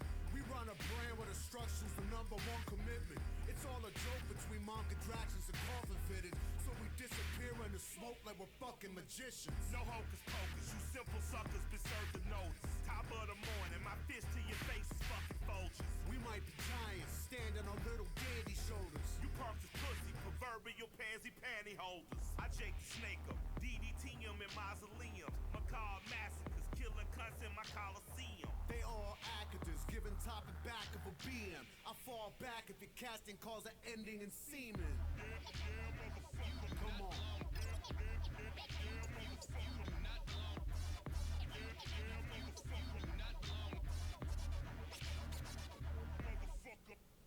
I'm the foulest, no need for any evaluations. I'm a foulest, Johnson or Jimmy spraying faces. Any cow that is sacred will get their face it. Like any time a murder gets replaced it. Face it, the fellows at the top are likely rapists. But you like mellow out, man, just relax. It's really not that complicated. Well, part of me, I guess I'm just as sane as you explain it. Or maybe sanctifying the sadistic is deranged. This run the juices, murder, mayhem, melodic music. Psychotic use it to lose it. Junkies simply abuse it. That's worth the fill up. Seymour Hoffman, I'm pushing coffin. I probably smell like a pound when they put me in a coffin. The gates of hell, I'm pugnaciously pacing, waiting. I give a fuck if I'm late. Tell Satan be patient. But I ain't here for do races, I'm just taking vacations. And tell them fuck them, I never loved them in salutations.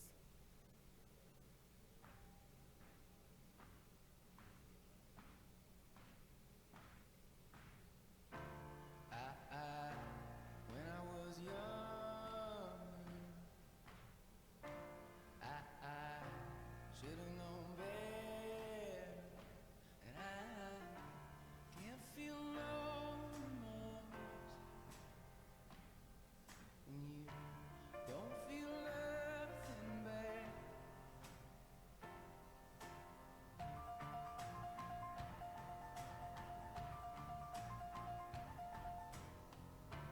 I got a new girl. Getting into actual process. Feels like he's on top. I like color. Look at that. It's colorful. We started working with color more. Just saw Hideo Kojima hyping the new Ghost in the Shell. No shit. Dude, you seen the trailer for Ghost in the Shell? Yes, dude. It's gonna be good. Everyone's hating on Scarlet, dude. Oh, she's not Asian. She's not Asian. I'm a fucking weeb. Like, who cares, dude? Like, the lady in the anime was drawn very, very Western. Right. You know what I mean? Like, what? Nitpicking, man. Nitpicking for days. Should go to the cinema to see it. Yeah, that's for sure. I agree with you, Neon. Like, that's a go see in theaters movie, no doubt.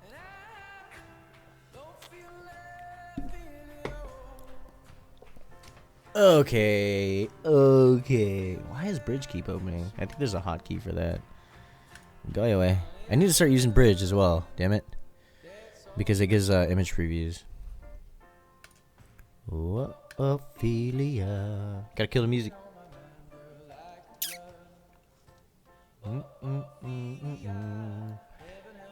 I should have changed the message feed, but nope, not gonna happen. Let's review, shall we? Let me just cue this up.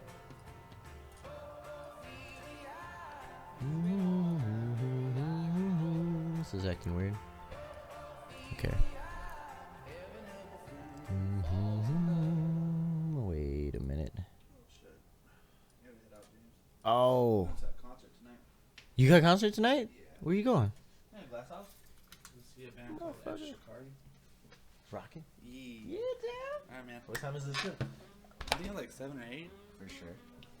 Alright, brother. Go fucking teach him what's what. Later, guys. Take it easy. Recon's out to go see a metal show. You son of a bitch. Take me with you. No doubt. If you get back and you want to play some League, let's play some League. I need to get to work, man. I gotta get to work. Yeah. Take it back in time. For sure. Word, man. Alright, brother. Have a good time, man. Fuck 'em up. Peace, Recons. out of the building. Something weird was going on here. I gotta check it out. Jenny's gonna be so mad. I had to sing fixed properly. It is no longer fixed properly. So let me just do that. So we're getting into the graphic design process today. Fun. It's actually good stuff, man. We will soon be doing, and I was telling Recons today, earlier, we have a couple of lectures to do on just dealing with clients, client management, and kind of like organization stuff. And then we get into Illustrator, which is what I would imagine a lot of people have been waiting for. The actual, the meat and potatoes. Just gonna fine tune this, this here overlay. Right quick. Bear with me.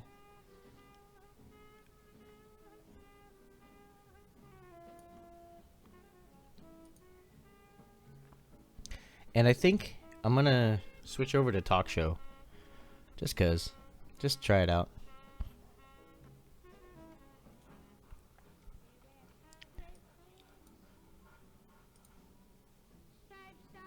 Cool. Now, if I resize this, yeah, that's gonna do that. Okay. So, I needed to do this while it was size big. My bad. I don't know what I'm doing still, guys.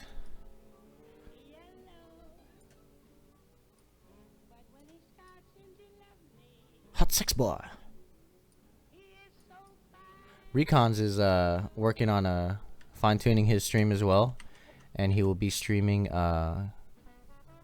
graffiti writing, so like sketching and execution, which is gonna be dope. I'm really looking forward to that. Can't wait till he gets started on that. Raw, damn, you went through that quick, dude. The banana juice. Where's my controls here?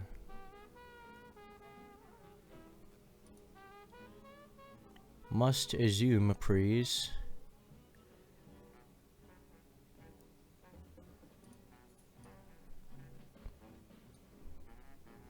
Yeah, they are.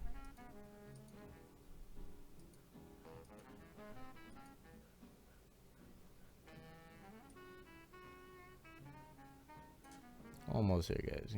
One sec.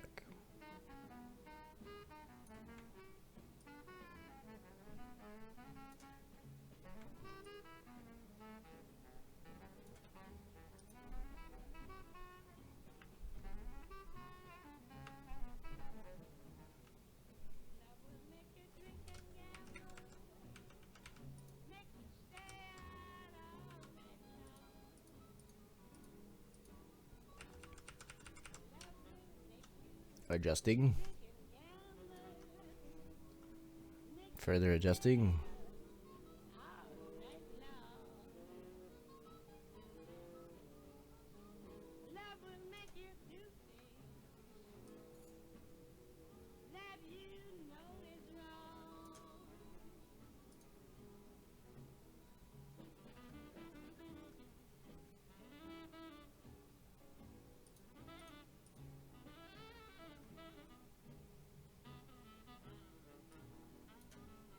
Let me just double check, make sure it's legit.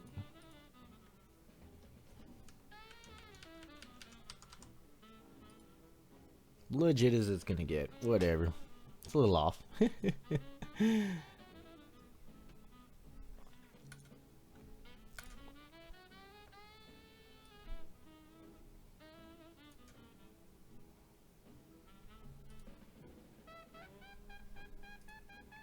Pow, pow, pow, pow, pow, pow, pow. 15 milliliter. 15 milliliter size. Oh, the client management lecture. Lord mercy, yeah. That I do believe that's right after this one, if I'm not mistaken. There's some fun stories in that one. Cool. Let me kill the music real quick.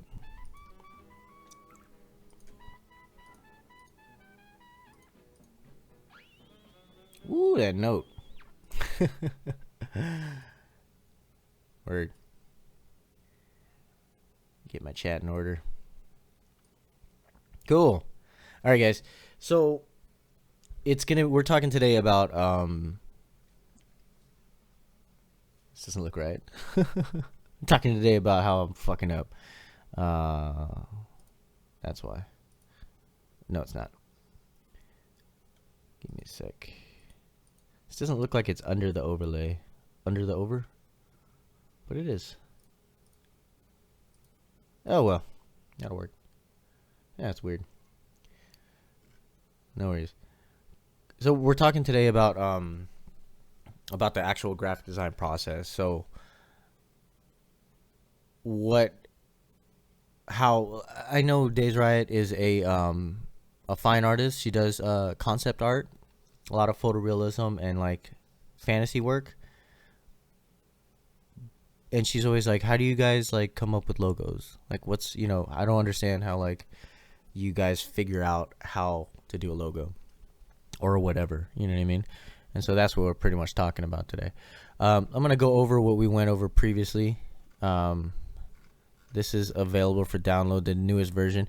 This version doesn't have photos in the last two sections yet. I'm still focusing on writing the stuff.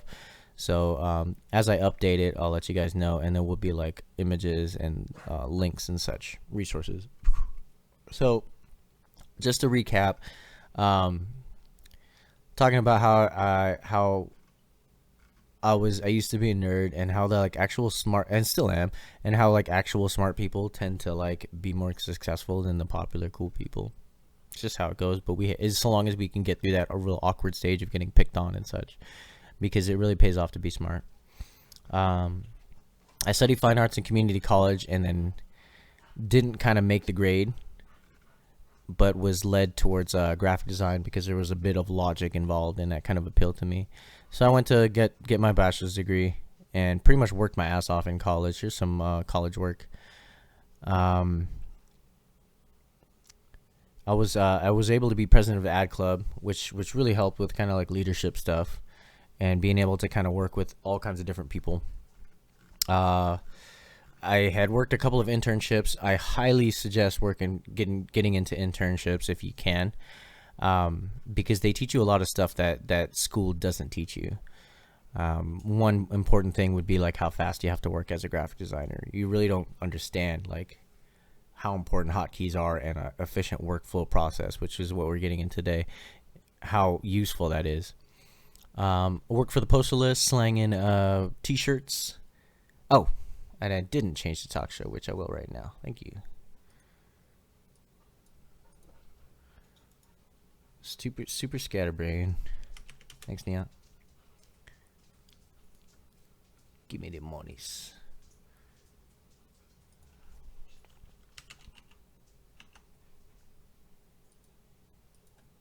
Officially a talk show.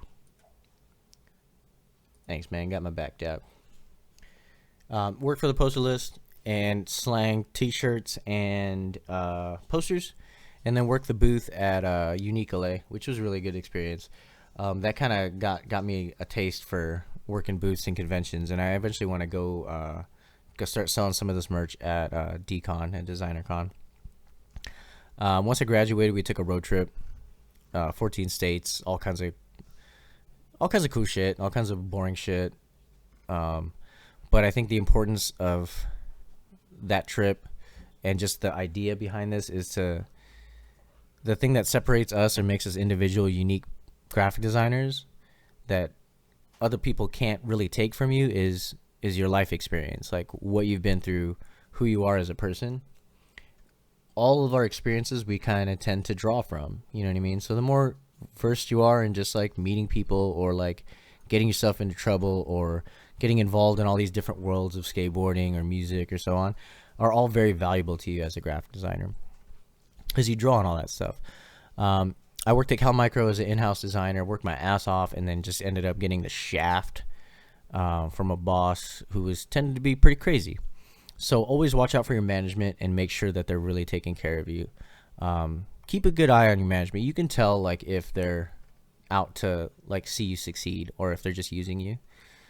I went to the print shop, which that was my very first internship, and I worked there for I think 3 years or so, maybe longer. And that was really where I kind of felt like a graphic designer after the print shop experience. We learned how to price stuff out, how to work with clients, how to work on the table, fulfillment and cutting, as well as just like rapid design, just farting out design. The only downside to working at the print shop was you don't always get a chance to do great design. A lot of the design you do is just very mediocre. It has to kind of look like everything else. You know what I mean?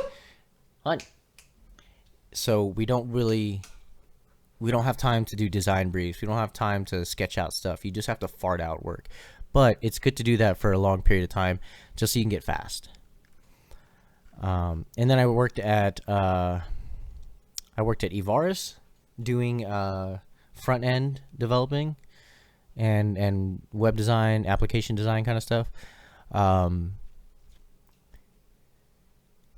It was good. A good lesson to that is to work outside of your comfort zone, because up until then I hated digital web design or coding or any of that stuff. I really did hate it, and I was like, I'm never gonna work in that field. But the opportunity came along, and they would basically pay me to learn. And so I thought to myself, if I can be as strong a digital designer as I am a print designer, then I'm unstoppable. I can go anywhere I want. And so that's the mind state that I took to there. And pretty much within the first month, HTML, CSS, second month, responsive coding, so on and so forth. I learned so quick at that place. But the management was bonkers. Absolutely just did not take care of their employees at all. Didn't give a shit about us. And that company eventually went down. That's what led me towards streaming, towards freelance, and towards kind of teaching you guys so that you can avoid all these horrible pitfalls that I've been through as a graphic designer. Because it's not all freaking daisies, you know what I mean? There's a lot of real, true hardship involved. Honest talk, there was a lot of days where I would just feel serious dread wash over me before work. And then I would go home and just literally rock back and forth and just cry because of just how much shit I was eating at work. You know what I mean? So watch out for your management. Make sure they're really trying to take care of you. That's really was the key of it. There was awesome people there, though. These guys are some of them. That's Haha 33. It was really only the manager that blew it. Everyone else was an amazing team. We were such a good team at that place. So that's what led me towards doing what I am and teaching. I also feel like a lot of our colleges kind of fucked up. You know what I mean? They don't give a shit about, same as management. The colleges don't give a shit about their students' education either. And a lot of them shortchange teachers or don't take care of their teachers, which in turn the students don't get taken care of, and they get these really shitty educations and this really gigantic amount of debt, which is no bueno. So that was the first section. Section kind of explains a little bit of what we do as designers and kind of defines graphic design a little bit. Visual communication, which is I love that term for describing graphic designers. With proper use of these visual elements, I can draw your eyes' attention, incite feelings of happiness, terror, so on and so forth. The example here is just a mock-up company. As you can tell, I would imagine there's no Big D Trucking. It stands for Diesel Sicko. The client needs their logo font to portray masculinity. I might choose slab serifs or bold treatments because they have a masculine connotation, so BV. So that's kind of the concept. All of the elements that we choose as graphic designers are purposeful. There's a reason why there's those chevrons. There's a reason why there's that bad shape. There's a reason why I chose that font and then that bevel treatment, so on and so forth. And that's kind of the difference between graphic design and fine arts. Fine arts, there doesn't necessarily have to even be a reason or a purpose for it. You can make fine art for the sake of fine art. Graphic design almost always requires a client, or there is always a problem that we're trying to solve. And that's why I kind of lean towards that. That's why I think I found my home with graphic design. Some different fields of graphic design. Informational design is one of my favorites, but a lot of people kind of stay away from it because it can be difficult doing forms or visual graphics. It's basically taking large amounts of complex data and making it really accessible visually. Websites, almost all websites are informational design. Identity design, this is the one that most of us graphic designers are going to relate to. Whoops, I got a little overlap down here. It's basically branding. It's trying to find elements that portray that organization, the client's culture, like who they are as a. So it's like it can entail even their voice, where you're, if the client, like Discord is gamers and they're appealing towards gamers. So when you open up Discord, it'll say like unbenching the Kench, League of Legends reference, or it'll say like a bunch of different gaming things. All of their voice, all of their copy is amazingly geared towards gamers, and that's their intention. So in here, Bottle Logic, you can see visually how solid and cohesive their branding is at Bottle Logic. It's a brewing company in Fullerton. And they have this real science vintage kind of feel to everything. There's a little bottle snuck into the Edison bulb. And then you can even see how in their labels that are a different color scheme, they're illustrated, they still kind of get along with the rest of their branding. This is very, very successful branding. Promotional is another one that we're probably going to get involved in typically as graphic designers, and that's just, it's advertising. It's flyers, it's ad campaigns, it's like social media campaigns. It's a lot of advertising. I think the majority of the work that I did at the print shop is promotional. Environmental is kind of a niche field, and it's designing around environments, whether they be outside natural environments or inside. My example here was Alan Peters, who was amazing, who did Target work. If you go to Target and like in the summertime, there's like flip-flops up there, or in the wintertime, there's snowflakes or so on. It's kind of pulling that branding into the actual environment of the store. You can kind of get involved in that with if you work with convention booths and so on. It's amazing what you can actually do with a booth to kind of like give it the feel of that company, and it's really fun. You can get really creative with it, but it's hard to find work in that field as far as I've known.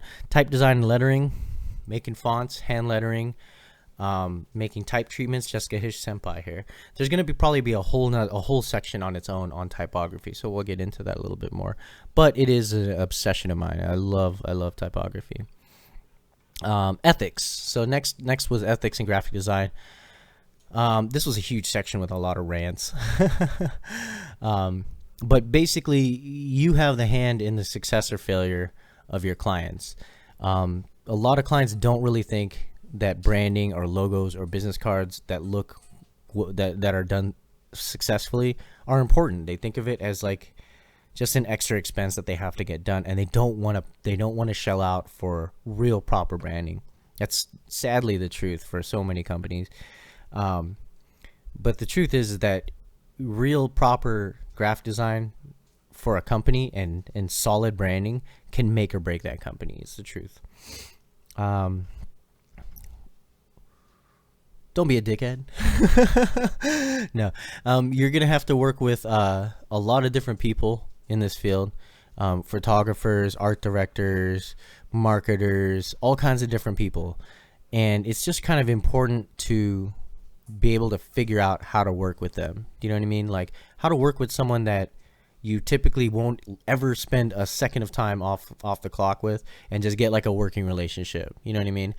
There's a lot of people who I talk all kinds of shit on after hours. They probably talk all kinds of shit on me after hours. But at the same time, when we're both in the office, we get work done. You know what I mean? They can disagree with me all they want, but they at least respect my opinion. Do you know what I mean? And to me, the way I see it is that the best idea wins. I go the same with them. Like, if your idea is better than mine, then that's the idea we're going with. Put the ego out. Check the ego at the door, as they say.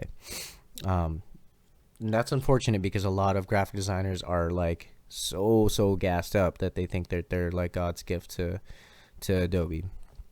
It's not the truth, man. Like, you can be as great as you want.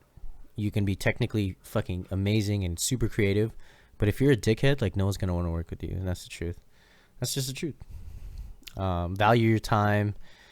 And it's your responsibility to educate clients. Like, if clients have bad ideas, you have to talk to them and like let them know that it's our responsibility as a graphic designer to not let that shit slide if possible. Sometimes you can't, you know what I mean? Sometimes you can't let it slide. They're going to be stuck on their idea, and you're going to have to execute it anyway. Those are typically the clients that you're never going to work with ever again. And then don't cut corners. Don't cut corners, you piece of shit graphic designer. Call yourself a graphic designer. Just don't cut corners, man. Like, put your work in. Put your work into it. It will be rewarded. That's the truth. So here are some responsibilities for graphic designers. This is deep into the ethics stuff. A work doesn't have negative connotations or false messages. Always make sure of that. Always see if your work can be interpreted in a bad way. It's like naming your kid. Like, if I were to name my kid, I always go through the trolls, like the amount of ways that people can make fun of that kid's name, and then I try to keep that to a minimum because I got it too when I was a kid. Make sure it's sensitive to cultural values. Come on, it goes without saying. And this kind of applies specifically regionally. If you're doing work that's international, oh my gosh, do your homework and make sure you're not like pissing off or offending a culture that you don't really know anything about. But a lot of times, like if it's local, you're allowed a little bit more leeway. Make sure it doesn't create conflicts of interest, like without a client's consent. Like, don't take one client's design, change a couple things, and use it for another client and call it original. That's bullshit. Make sure you keep your client's private information confidential. That's a no. That's a lawsuit and a half. And then talking about lawsuits, don't break intellectual property or usage rights. Don't steal other people's stuff. If you're using people's fonts and you're making money off of them, pay them for the fonts. Those people worked hard for those. Okay, here we are. And which brings us to the new section. Stick to the process, yo. So now we're just going to be talking about a solid process that graphic designers can use. And I mean, this is just my suggestion. This is, it's like the general guidelines for all graphic designers that we all have agreed upon. But all of this stuff is just like, pick and choose what works for you. You know what I mean? My way don't work for everybody. That's the truth. I don't want to say like I know everything about it. This is just what got me to here. And your process, as I said earlier in this outline, your process can save your ass. Like, it really, really, really can. There's a lot of times where you'll get stuck with a job and you'll have a blank artboard and you're just like, I don't know what the fuck to do. You know what I mean? Go completely dead blank. And it's terrifying. It's fucking terrifying. Excuse me. If you have a solid process, it will get you through those areas. And then there's also a lot of times where you're doing something that you're completely new to. I think later on in here I use an example about me. I like vintage. I'm stuck on vintage work, as you can see through most of the stuff here. But that doesn't mean that like everything I do is vintage. Like, there's going to be people who ask for tech looking stuff. You have to be able to go outside of your comfort zone, and by having a solid process, that will get you through those jobs. And it's rare when I get to do vintage work. Most of the stuff I do is not vintage work. So it's like I cherish those jobs very much so. But because I have a solid process, I'm able to tackle whatever you need visually. You know what I mean? And then when you're under the gun, like if you're on tight deadlines, like to have an efficient workflow that's where it's at.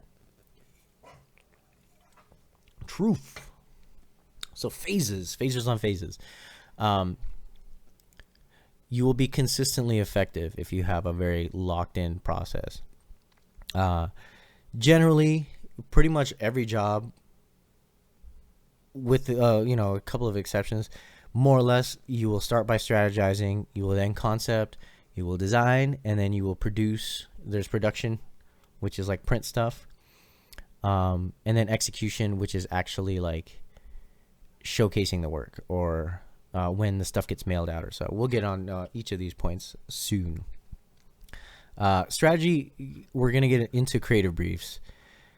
Now, it's a thing that like I don't always get to use creative briefs. That's the truth.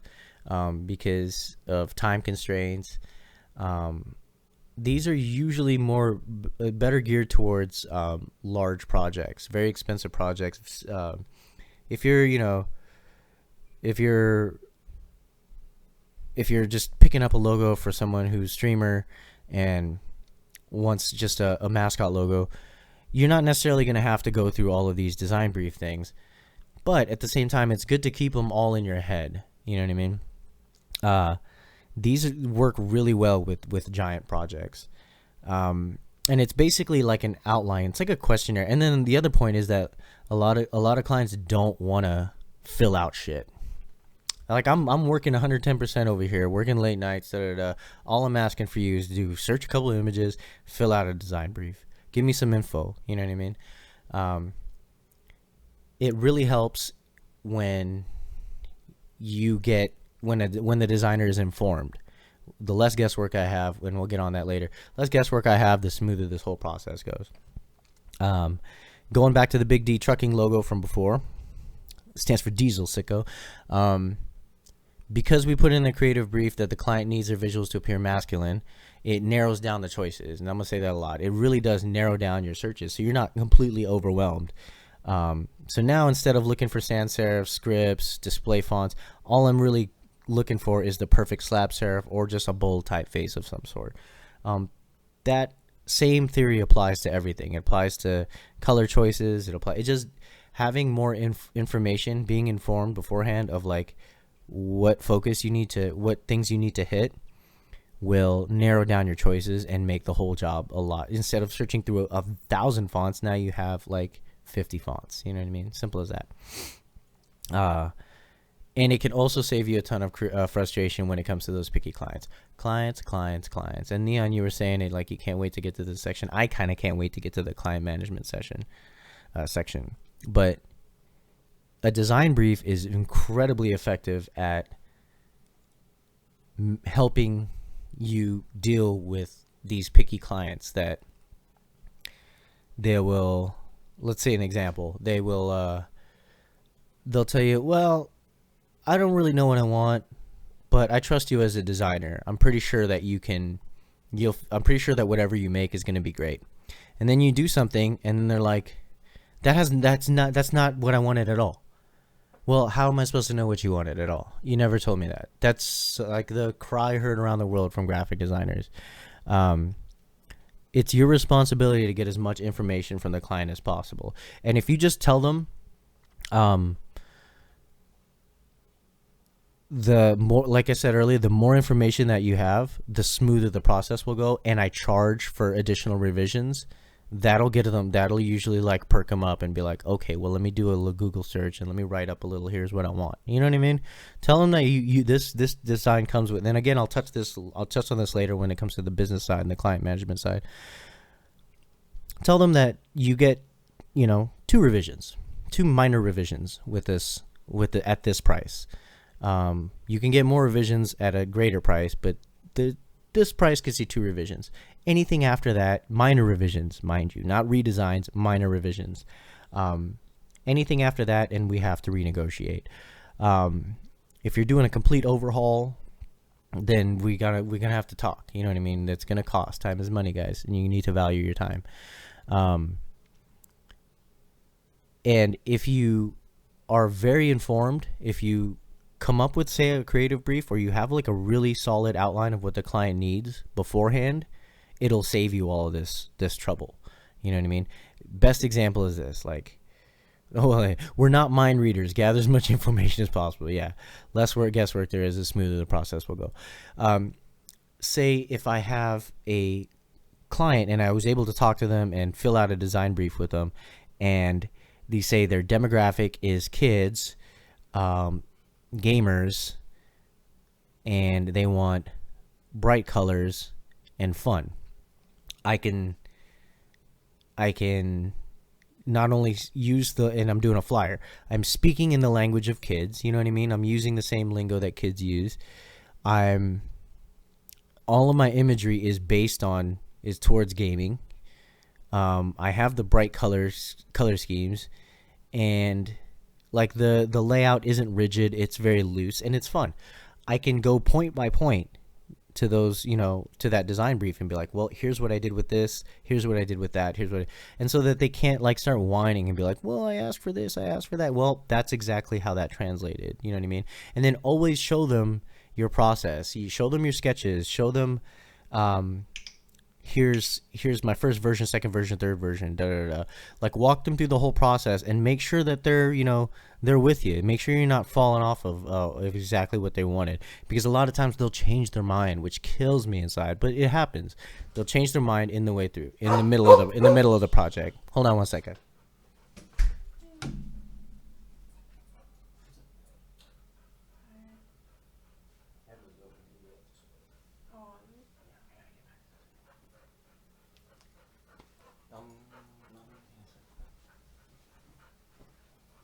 Beans home is Friday.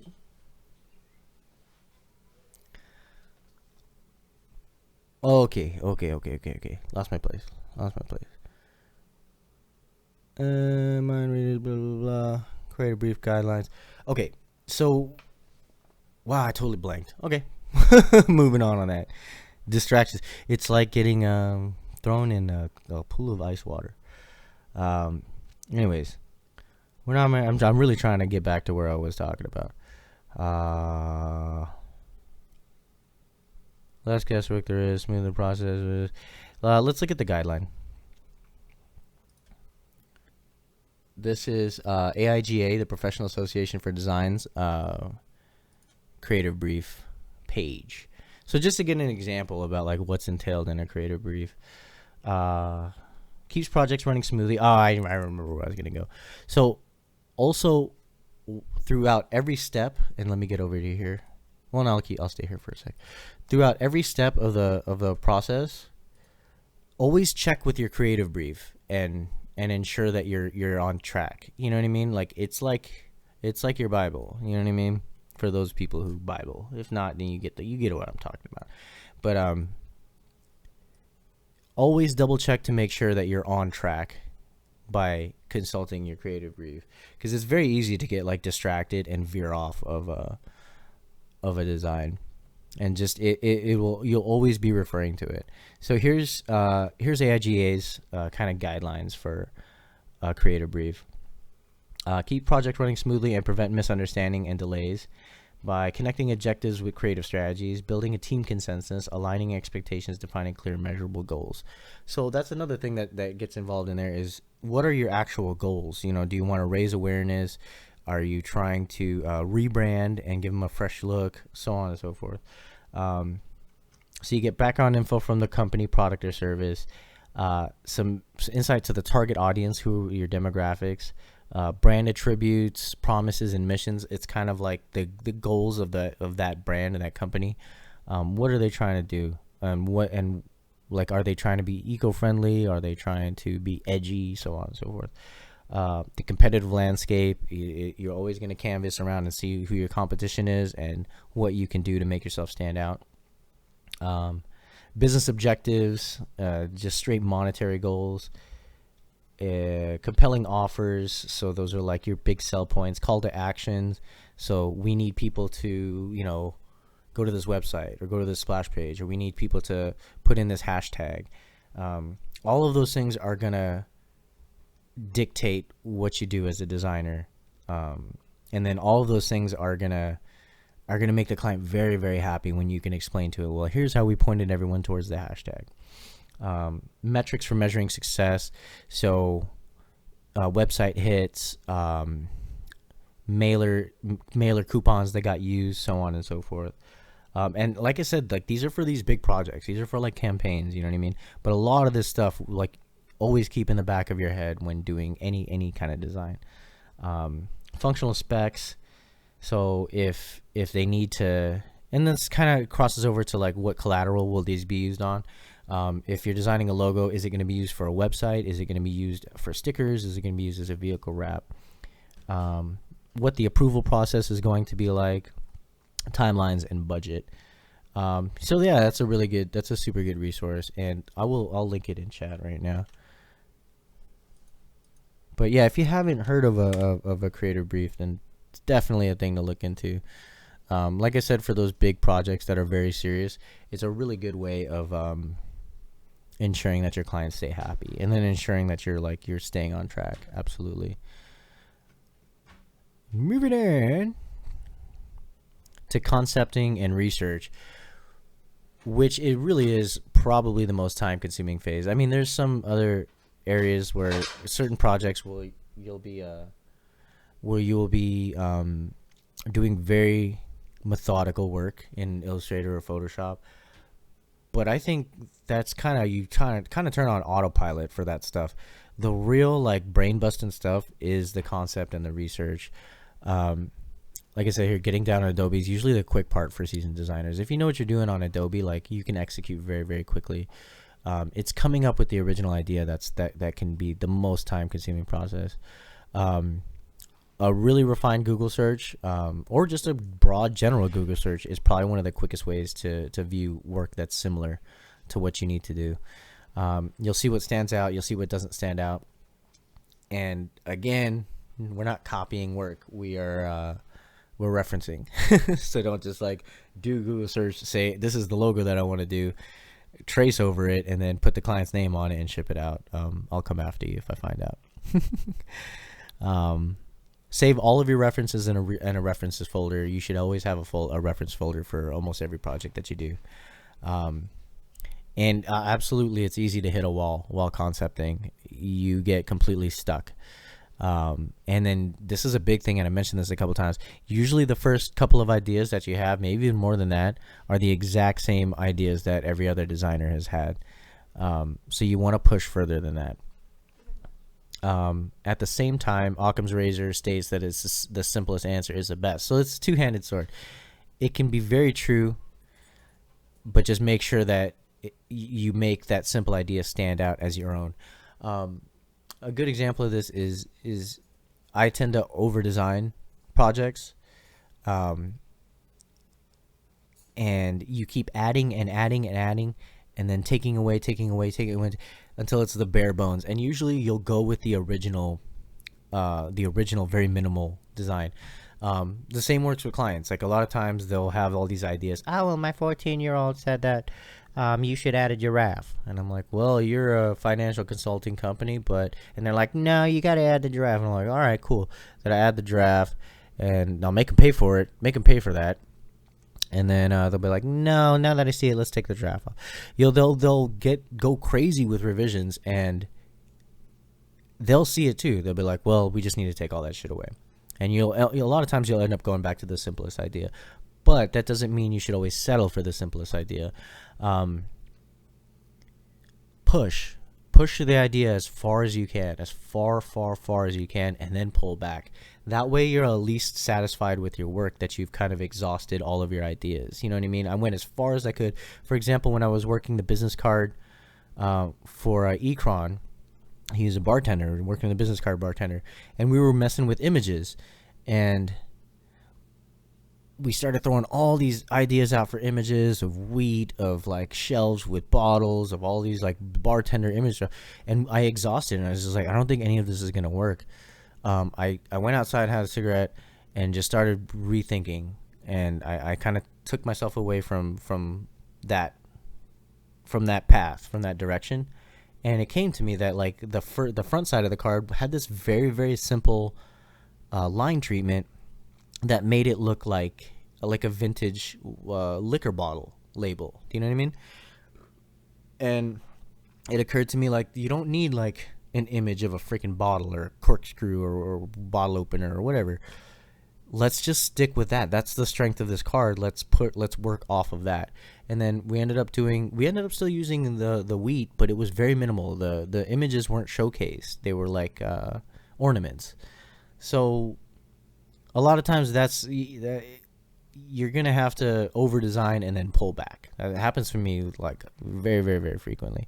Brainstorming, or these are concepting techniques. When you get stuck, when you hit a wall. In Ad Club, we had to do this a lot because like ad campaigns have to be very, very, very creative.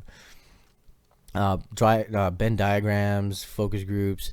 Focus groups were really useful for a lot of those, just to see what people who had no association with the thing that you're working on had to say about your ideas. Because a lot of times, like, you're too in here, you know what I mean, and it's hard to get outside. So it's good to have an outside opinion on stuff. Research. Gather tons of images. See what other people have done. I know at was it TBWA Chiat Day, who's a huge advertising firm. They have a deconstruction day where they take a new client and they'll print out all of the work that that client has had, as well as all the work that the competition has done, like design-wise, and they put them on this giant wall and they walk through with that client, and then they'll just discuss, like, well, here's what's been done, here's what they've done, and let's talk about what we can do. They also bring in interns. They bring in everyone for that day because, again, the best idea wins. You never know who's going to come up with it. Experiment. Play with type treatments, cropping, changing colors, add textures, disassemble and reassemble differently. These are all like little tricks and techniques that you're going to pick up as designers just by observing other people's design. And you kind of build up a little bank of oops, I'm on the wrong thing. Boop. You build up a little bank of design techniques, and it's always important to like look at other people's work because you're constantly breaking that down and adding data to that library in your head of like techniques. Use them all. Use all those techniques that apply, and then just try to just experiment and play with it. Just play with stuff. You know what I mean? Don't get so serious about it. Just like don't have any restrictions with it when you get stuck in a place like that. I like the idea of disassembling and reassembling differently, moving stuff around, cropping in interesting areas. Just experiment. Find inspiration. Look for it kind of goes along to referencing. Look at award-winning design. Break it down, break it apart. Go to art shows. You can even watch good movies. You know what I mean? Go to bookstores and look up references when you get stuck. And then again, like a lot of times you got to step away. When you're hitting your head against the wall over and over again, it's good to just back off, take a breather, play a video game every now and then. I'm going to play some video games right after this because I've been like knee deep in work since this morning. You know what I mean? Before I can get back to like, back to doing this. You need to refresh yourself, take care of yourself, because like you can't 100% push work all the time. Like you're going to go crazy. It's no kind of life. You know what I mean? So it's good to step away and clear your head, because a lot of times you'll miss a very, very obvious answer because you're so like focused, tunnel vision. And then don't be afraid to change direction sometimes. Like I said with the cards, like you keep pushing and pushing and pushing, and then realize that like that's not the direction that we need to be going in. That's okay. You know what I mean? It's completely okay to do. Be able to let that go and then try something completely different. And maybe it'll give you some insight to the original thing that you were trying to do, or maybe it'll just like lead you into a better direction. You have to be able to not be so rigid as a graphic designer, just to be able to completely switch gears like at a moment's notice, because a lot of times the client will do it to you. You know what I mean? They'll completely like, no, we need to be fun now, not serious. And you're like, well, shit, it's going to cost you. Okay, let's get into graphic design, the actual design process, design phase of the process.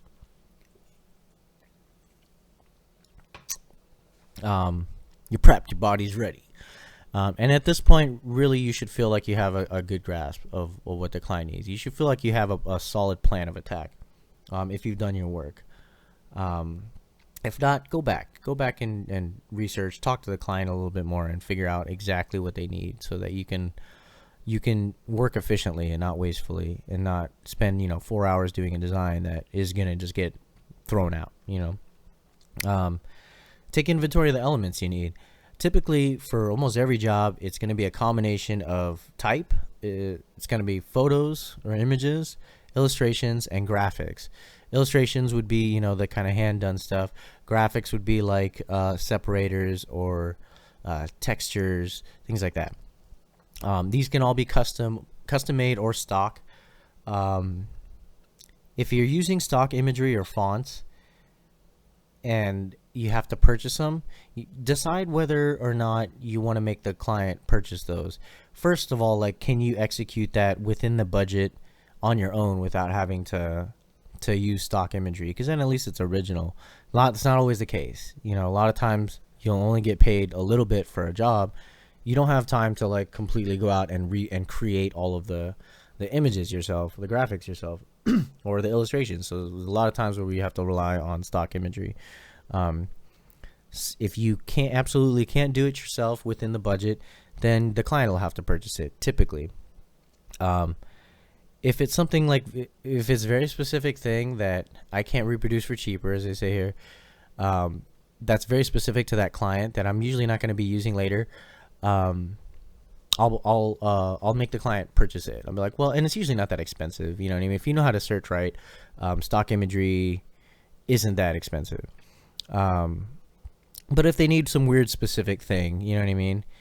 And there's no way that you're going to go out and do a photo shoot and do that within their budget, then just tell them, you know, it's $35 for the image. You can mark it up. I don't suggest marking it up, to be honest with you. If it's, a lot of times it's this case too, if it's something that I feel like I'm going to use later, like I just recently purchased a Paisley set of vectors for wedding invites. I know, and it was a very robust set of Paisleys for $15, Creative Market. I know for a fact that I'm going to be using those more in the future. So I purchased them myself. And I'm like, well, don't worry about it. You know, I'll take care of this because it's an investment for me. I purchased my own samples for Pearl Metallic paper stock from 4over.com to show the clients. So this is what the paper that we'll be printing on is. I purchased those myself. It was $7, and I know I'm going to use. I get to keep them, and I gave a couple out, but I'm going to use the rest as samples. So some of it you want to purchase yourself to just build up your resource library. It's an investment.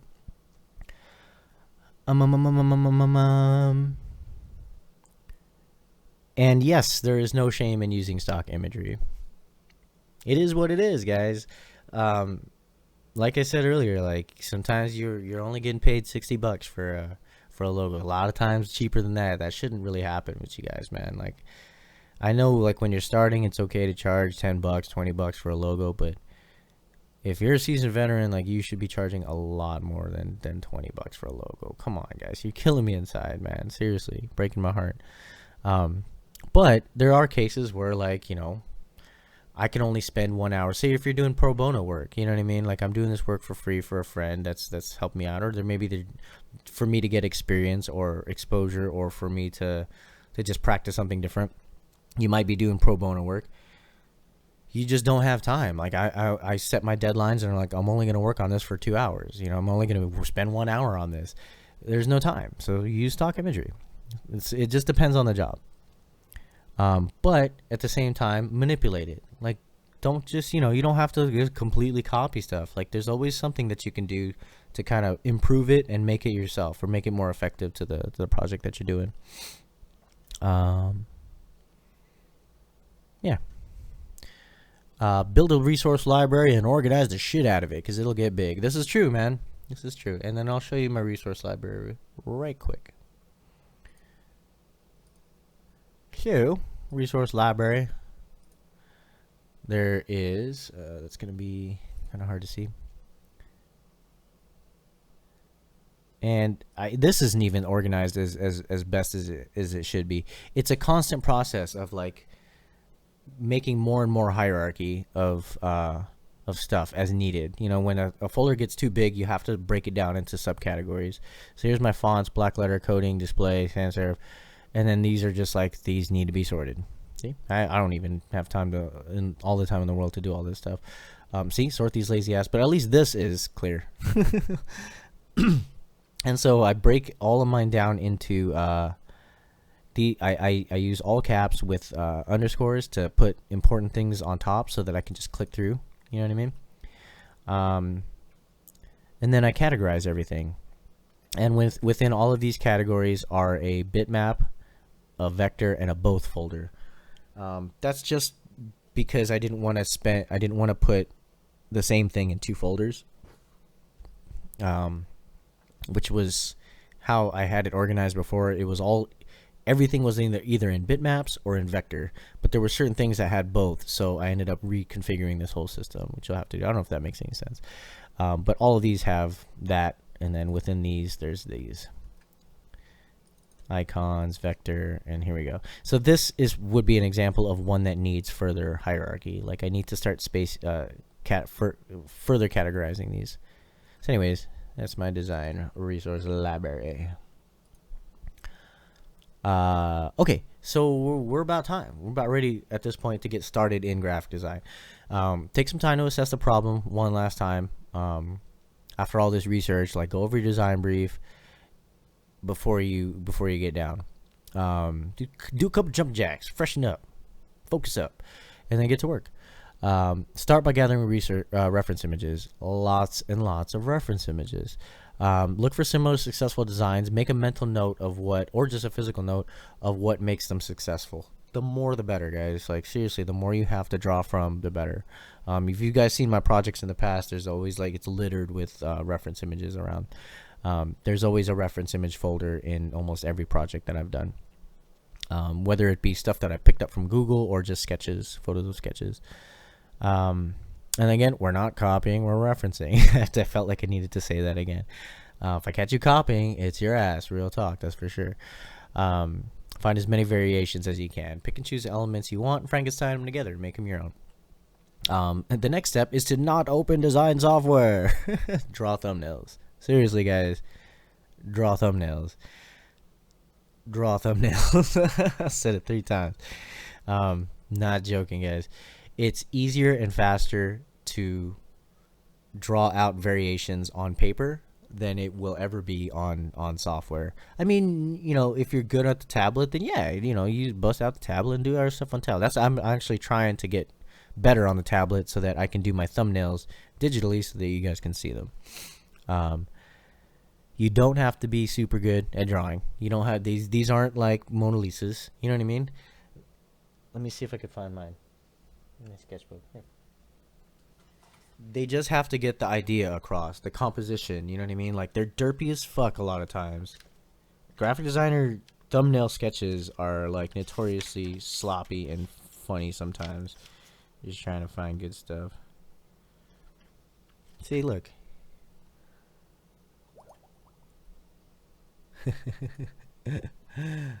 Thank you for that, Bean. See? They're derpy, you know what I mean? There's nothing like fancy about these whatsoever. They just get the ideas across. It's just like, hey, we're gonna do some stuff at the top, and then there's some type, and then the shebang. We got it. Trying to find a little better examples of them. See, here's a couple of for DeltaWorks, just some D's all up in the place. They don't have to be great. They just have to get the idea across. And then those deltas turn into these, and so on and so forth. Yes, and field notes for days. We all love our field notes as graphic designers. Here's the kerning and earning sketches, which were just derpy as fuck, man. But at the same time, like, I know that that's gonna be successful, because a lot of times if it's not successful on paper, then it's not gonna work in the programs themselves. There's another point I needed to make. And then again, like, do a lot of thumbnails. And I know I'm saying that, and like you see here that there's like 3 or like 4 of a couple of them. Some of them there's a lot. The DeltaWorks, there was a good amount of these. But do as many as you can. Seriously. Number one, because the first couple of ideas, and I said it earlier, first couple ideas you're going to come up with are going to be the same exact ideas that everyone else came up with. And that's the truth. Like, for a good amount of the first few ideas you're going to have, everyone else is going to have thought of that same one too. We're not shooting for that shit. We're shooting for something a lot more original, a lot more effective visually. And by getting those ideas down on paper, it kind of helps get them out of your head. You know what I mean? So that you can kind of move on to the more elaborate or the more elegant solution to that design problem. Now you can push further.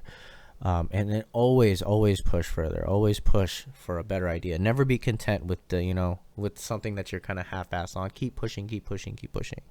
Seriously, that push is what separates the big boys from the little boys, or the big girls from the little girls in the world of graphic design.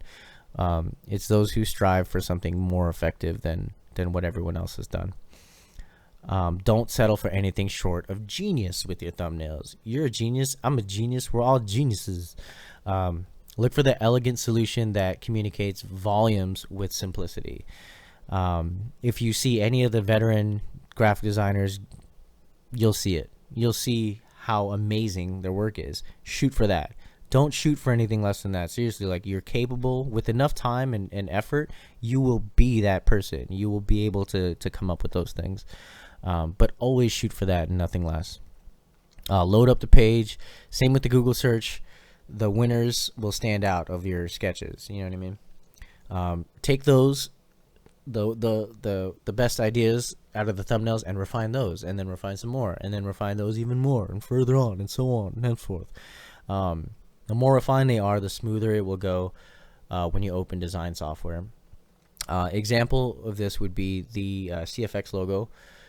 I started because I rushed getting work done on good advice, thank you.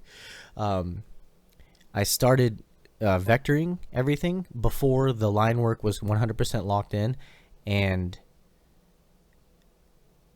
it just, I tried to do all of my line fixing while I was in Illustrator.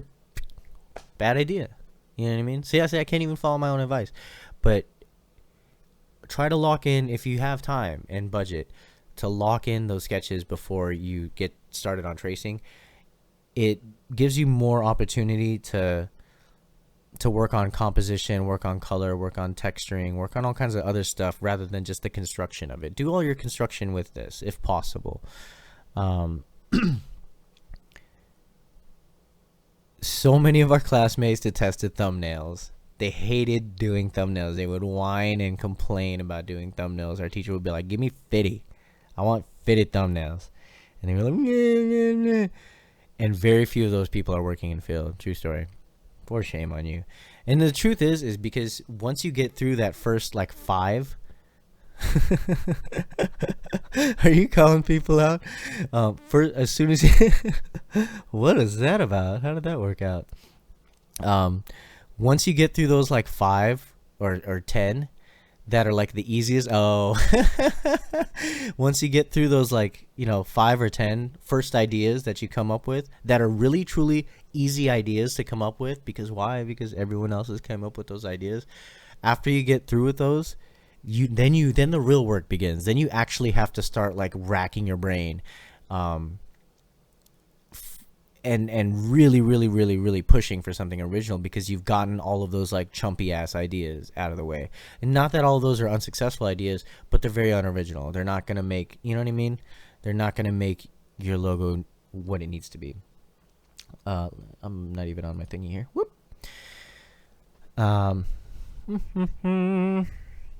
Yeah.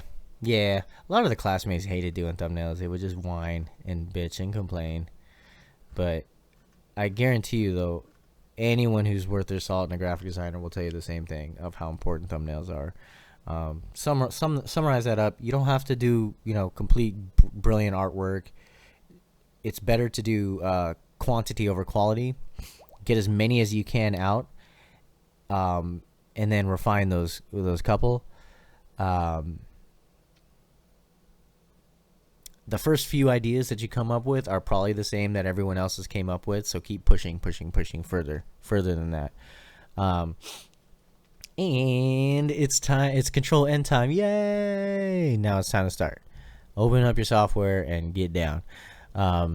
Make sure your project folders are organized. Please make sure your project folders are organized, especially if you're going to give your work to someone else. Organize your shit. Get your shit together. References, images, collateral, documents are all folders that end up showing up in most of my projects. Sometimes there's a quotes folder and so on. But really, references, images are the two that are almost in everything. Images are like specific pieces, like if there's a banner background, that goes into images. If there's a pattern, that goes into images that we use all the time. Well, actually, the pattern would go into collateral. Images would be for like bitmaps, stuff like that. But references, images, collateral, documents are truly all like folders that I usually have in most of my projects, especially with clients. Be sure to reference your creative brief if you're working with a creative brief, and design accordingly. Example, if a client wants to make one color vinyl decals, I think I talked about this earlier, you have to design knowing that this is going to have to translate into a one color that's going to be cut for vinyl. If you're working with a vinyl cutter, you can't get too intricate. You can't have teeny tiny type. It all has to be big, or else your whole thing's going to turn up into, disgusting ribbons. It's not going to work. And then you're going to have to weed all that stuff out, and that's just like stupid. So design accordingly. If that was the case, you're going to want to use bold lines, not get too fine, not get too thin with strokes, and type, and make sure that everything translates into a one color version. Truly, everything should translate into a one color version. The reason for that is that a lot of times photos or logos, like say if you're on a letterhead, they'll be photocopied multiple times over and over again, and the logo has to appear legit in black and white. Almost always I start working on my logos in black. If not, I think, like I can't remember truly the last time I worked on a logo in color. Sometimes grayscale, but mostly in black, and then I add color later, because it has to work in black first.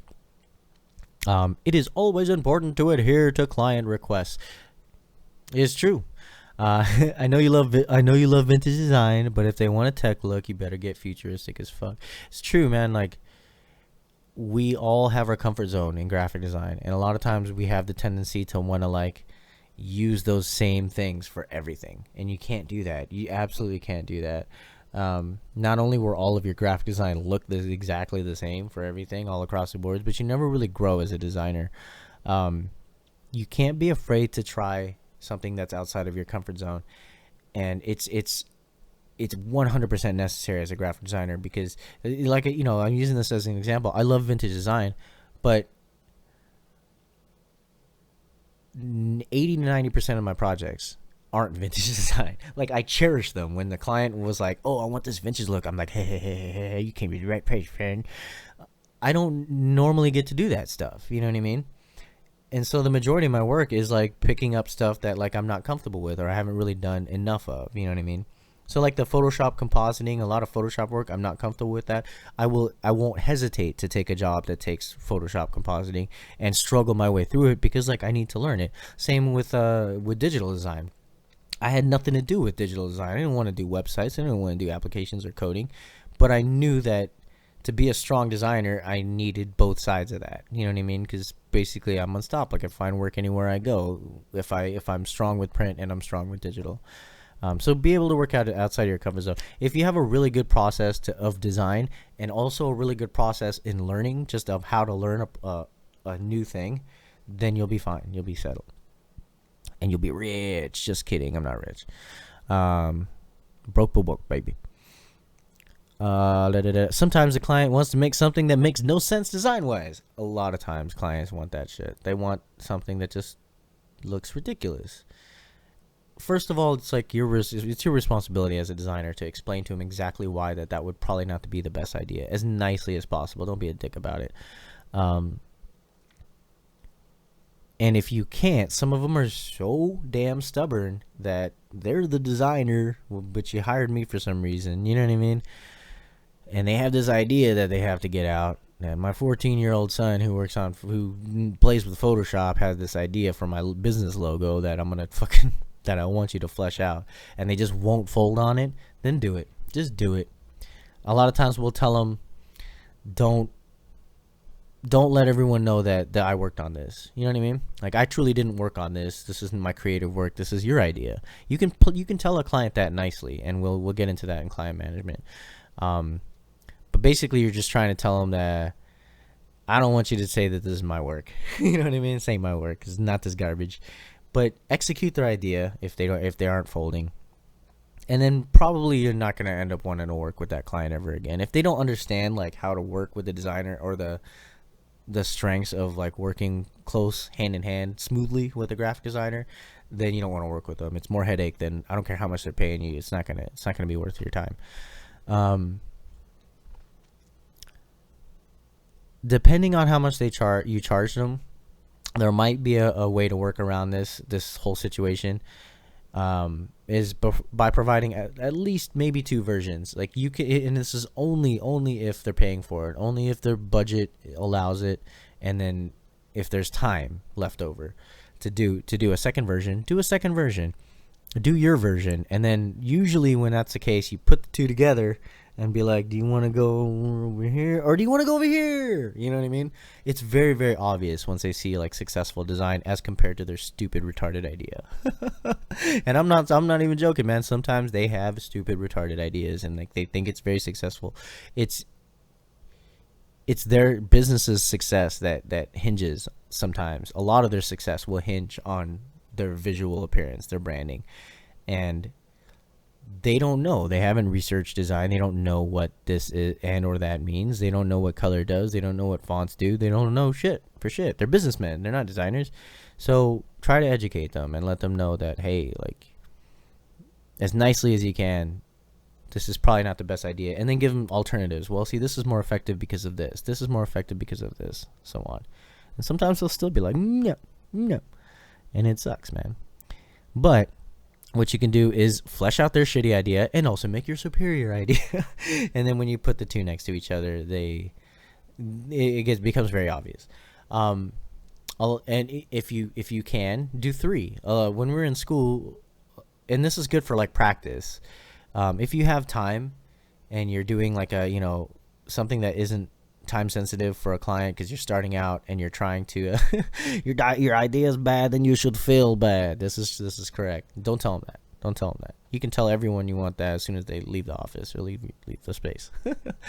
But I also, just brings up a side note, I remember saying this so many times at the print shop, like when a troubled client would leave, I remember turning to like our senior designer or the junior designer and be like, I wonder if they ever say, like, if they ever think that we talk shit on them. You know what I mean? Like, if like the client walks out and be like, I wonder if they're talking shit on me.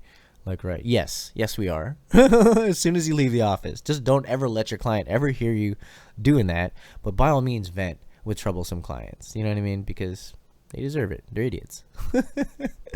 And then bend over backwards, jump through hoops, work late hours, go drive stuff all from place to place for the good clients. The clients that do understand that like graphic designers are busy, they don't rush you. They understand that revisions take time and cost money.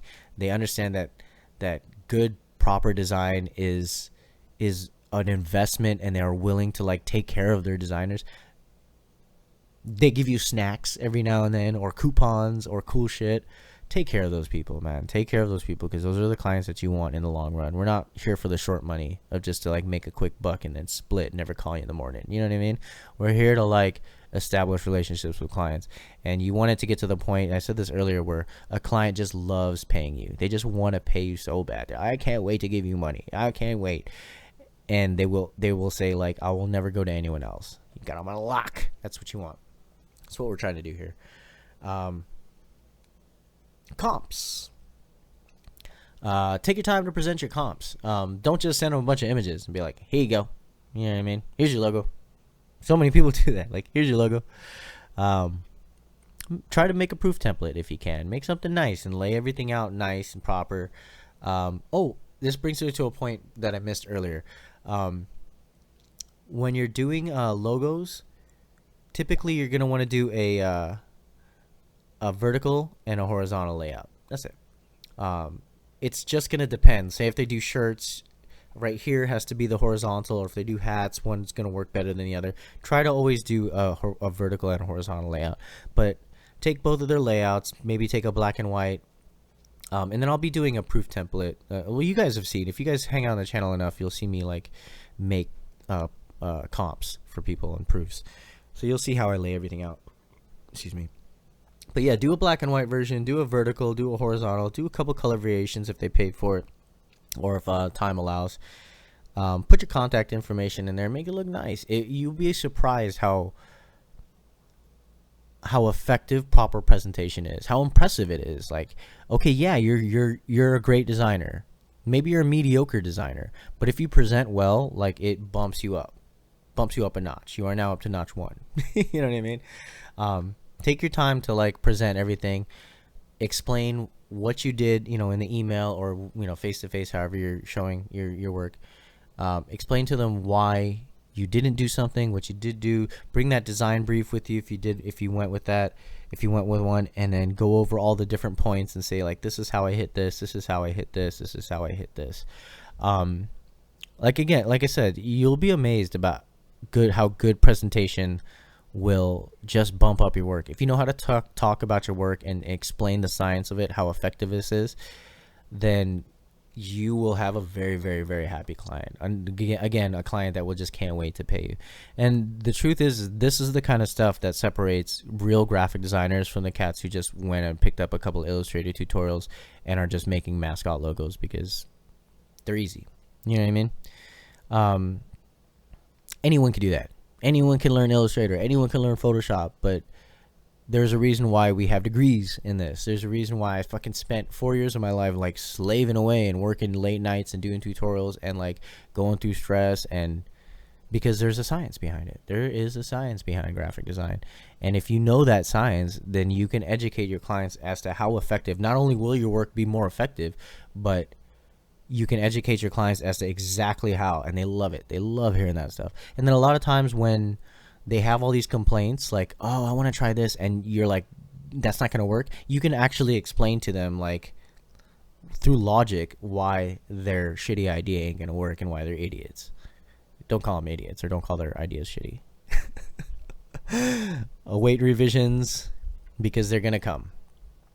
Launch, there you are. I'm wrapping up, dude. But in any case, this will be available. I'm going to cut it, save it as a highlight, ship it over to YouTube. And then hopefully if I ever have time to edit these, like, I'm going to edit them out and make them look all nice and make a series out of it. But how you doing? Hola, ¿cómo estás? Hello. Yeah, you caught me at the very end of everything. But it's all good. You can watch it again as you wish. Today we're doing graphic design process. This is the actual process. It's all good, man. Watch it at your will. Share it with your friends. Get your girl. Get some wine and some snacks. Cuddle up next to the fire. And then watch me talk about graphic design. No, but this is the very end of it. So, revisions. Await revisions eagerly and with dread. But truly, and I mean, this can be some of the most stressful. These can be some of the most stressful parts of a design, working with a client, is the revisions. Make sure you map out your revisions beforehand. Again, I'll get into this in the client management section. Let them know how many revisions they have for how much money they paid. Do as much work as you can to get information from them beforehand, so that there's as little guesswork as possible. And then that should kind of help you out with the revision process. And you'll grow to be a revision killer straight up, where it's like, boom, I got it done first try. It feels like doing a first try. It feels like doing a 360 flip first try after like 3 years of not skateboarding. It feels fucking good, man. It's the truth. When you can get a proof out, and they're just like, that's it, it's perfect. You're like, yeah, give me my money. You know what I mean? It's the truth. Got something to say? No. I'm wrapping up, so let me just finish. Wait, revisions. Yeah, the more prep work that you do beforehand, the smoother the whole process will be. The actual design process, the revision process, and so on. Like, do all your prep work beforehand, and you'll breeze through the design. You'll breeze through revisions. You'll save yourself stress. And you'll save yourself time, which means you get to do more projects, or you get to like play more video games, which is both are very valuable things. Time is money. And the whole process will be smooth as eggs. I don't know if anyone except for CFX is going to catch that quote. All right, that's it, except for the lecture. Questions, comments? Want to see me dance? I need a drink. Go ahead and ask your question. I'm going to grab a cigarette, and then I will answer your question with haste. I couldn't think of anything better to say. I was looking at old work. Oh, Lord.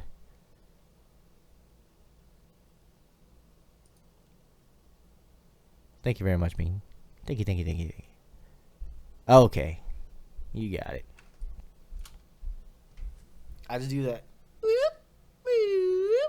That's it, man. You gotta give me more than that. Okay. Damn. I'm such a whore. I don't know if you guys were there for that earlier. It was a while back, last year. Someone was like, "Oh, I'm putting together a compilation of people who do funny stuff," and then they asked me to. Ooh, cool. Oh, baby. Can't wait for that one. And then someone asked me to like do something funny, and I did. I danced around and screamed stuff, and then they actually made the video, and I was in it. And it wasn't like they didn't burn me. All right, cool. Hold. Explain more. I cannot wait to hear this. And then we'll talk about that launch. Ooh, baby. Hold up. Soon, very soon.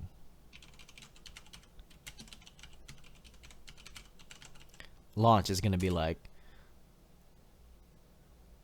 oh, that didn't work. Ugh.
Let's get launch laid. Let's get launch laid. Let's get launch laid.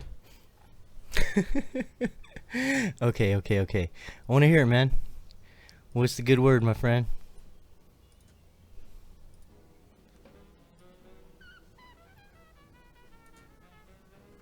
Whatever happened with Hang Next is pretty much gonna. Oh shit! You putting in work, boy. That's awesome, man. No, dude, it's cool. You will make it work, man. You will make it work. Just be honest. Don't try to be, you know what I mean? Just be honest with him. Be like, dude, it's my first time, man. But I'm gonna put in work. That's what got me through it. Is I'm a hard worker, and I'm a quick learner. You know what I mean? It's cool because you get to talk to him. Just talk to her and be like, hey, what is this? Is this good? Would you like that? You like that? You like when I do this? That's awesome, Launch. That's super awesome. Let's talk, man. Let's talk.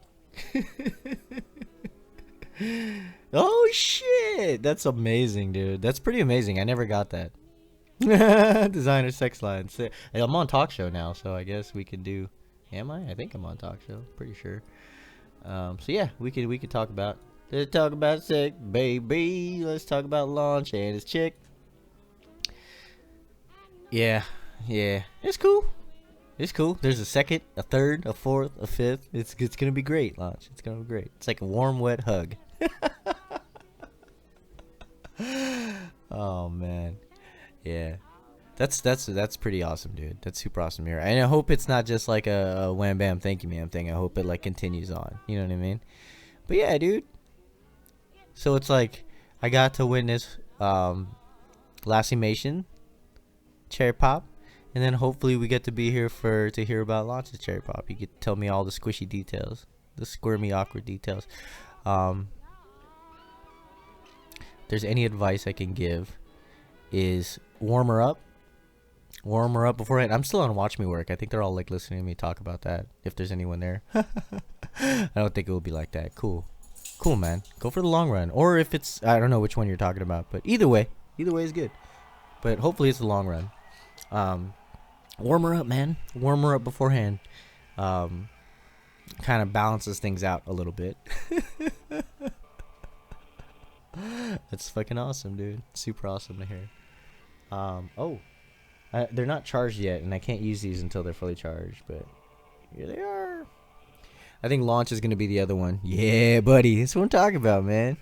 What if it's what if it's that rare story that, like, that's the one, and it was just like, bam, first time, and then for the rest of my life. That's a really cool, I mean, I guess nowadays everyone's like, oh, I just want to, get laid and play field, and that's a bit. But I think it's a very, very cool thing when, like, people meet, lose their virginity together, and then stay together for the rest of their lives. I've only known, like, I think 1 or 2 people that have actually done that. But that's awesome. Check it out. I love these headphones. So, whatever, man.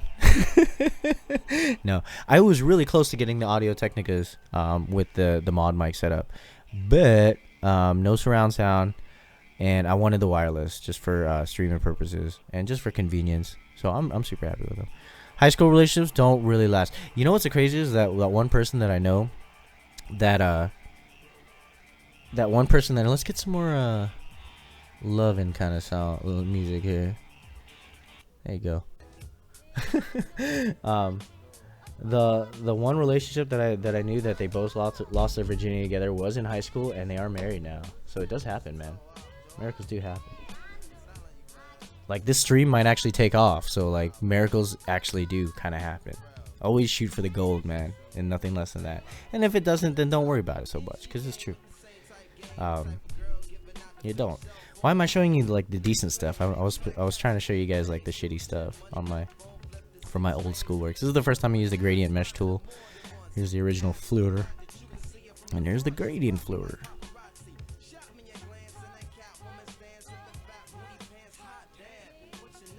Oh wait, no, you didn't get to see any of that. I don't know what I'm doing.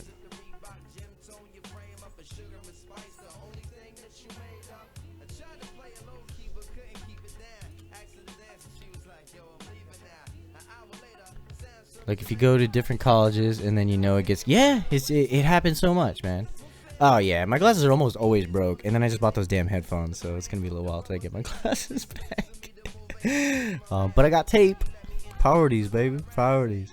No. I actually might get hooked up on glasses. I just gotta bug my sister and see if she can't get me some kind of deal. She's got some real scam going on. Nah, it's not a scam. She works at a hospital and she gets, like, hooked up with stuff.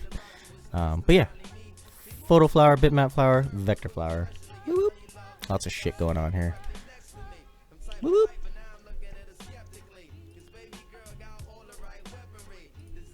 Photoshop had the real shitty looking stuff. Look, this is the first thing I did. First class project in Photoshop that I ever did. It's so fucking embarrassing. It's so fucking embarrassing. But I kind of like how I made these little guys, swirly birds. So everyone's got to start somewhere. That's the lesson of this. That moved on to this. Compositing. This is where I learned how to do masking. For some reason, there's the ground is water. There's Godzilla with a wristwatch, giant Hello Kitty, and then the Japanese sun masked out with a sunset, and then oh yeah, I didn't even miss the tree coming out of here. Why not?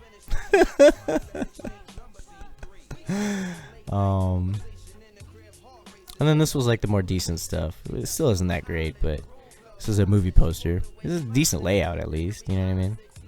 It's funny because it took me so long to, like, fine tune and adjust. I don't think these fonts are correct either.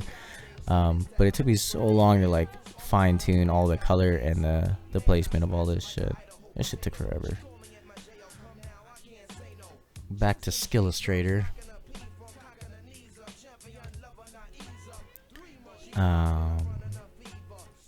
This was very, very, very early Illustrator work.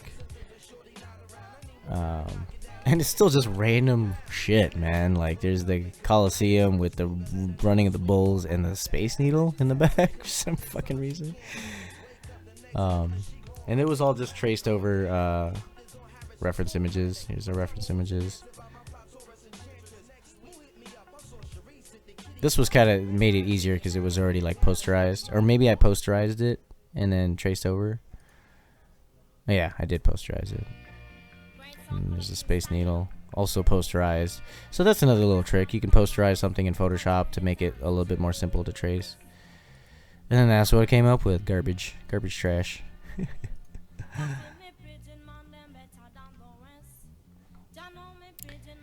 Can't still find out why there's a white trinage on that first project I tried. Which trinage? Typo? I don't know. On that first project you tried. The astronaut? Was that the astronaut? This was shape studies. Captain Crunch.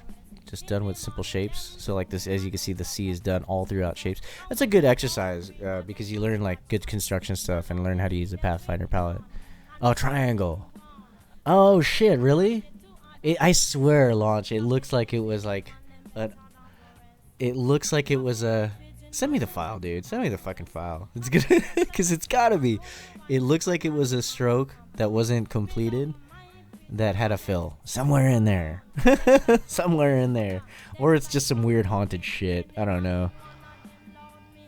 Red. Yeah, I think I know which one you're talking about. That white triangle. Cup of noodles. Johnny Walker. You could see where I was all about in college. It was whiskey, cup of noodles, and cereal. And then there's this. It still looks a little cringy, but some of the pen tool work is great. And this is the older version. Yeah, like the fonts aren't... I had to revise this again for portfolio review. So this is the older version. Here's the references. Gigantic. I did not resize those. So I took a picture. Here's a little taste of what I looked like in college. I'm not even joking. Like, maybe not the sweater vest, but this is what I looked like when I was in school. Fucked up hair. See, again, broken glasses. Broken fucking glasses. Always rolling with broken glasses, man. And then just all the other references that I used for this project. There's a cool story behind this one, because we had to come up with a superhero, but also a story. And so Tempest Viator, Brixton Fesca, I don't know if that was the name I ended up going with, but his pro baller. The story behind it was that this guy found this watch here, that when you activate it, there's problems here. When you activate it, you go back 5 minutes in time. And you can do as much as you want. But every time you go back 5 minutes, it erases 5 minutes of your memories from when you were a kid on up. So like the more you use it, the more of your past that you lose. That was the idea, I guess. Cool. Let me see. Let's take a look at it real quick.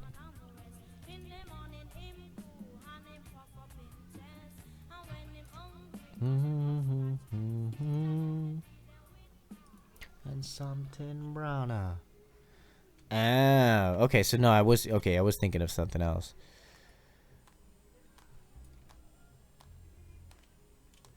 Ooh, where's the white triangle though? I don't remember seeing a white triangle in this one, dude. Where is it? I know that this... What is this? Oh, it's a... Okay, so it might be in the appearances. Let's take a look at this line. Because you did it with the appearance palette. No. Oh, no, you did it with a brush. That's right. Oh, yeah, that's a pain in the ass, dude.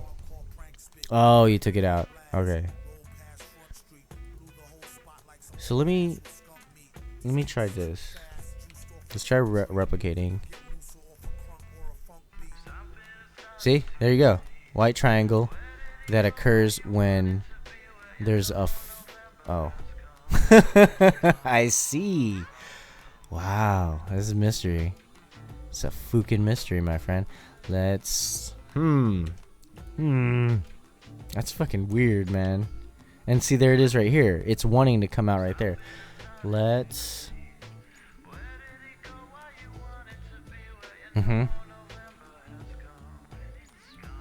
Let me, let's try to, like, deconstruct this. Expand appearance. And so it's this shape right here, I think. See? It's this. So it's like when you... These are all strokes, I'm guessing. Okay. So these are all strokes, looks like. Stroke, stroke, stroke. We're in the yacht club now. And then we'll take this into here. And I think it's an art brush. E. And then we do this. There it is. It's this shape right here. So there was another stroke in here that that shouldn't have been in there. See? Now this is the actual problem with the fill. Once we remove the fill, boop, it's gone. That's it. It's this little bastard right here. That's your problem. There's your problem. And I don't know, like, I can't get into it when you actually created this brush, but there was an object that didn't belong in there. That's why. I like this color scheme, by the way. Yeah, yeah. If you can trace it back down to the actual image that you created, and dragged into the brush palette, which it's always a good idea to save a master before you do that. Then that's where your answer resides.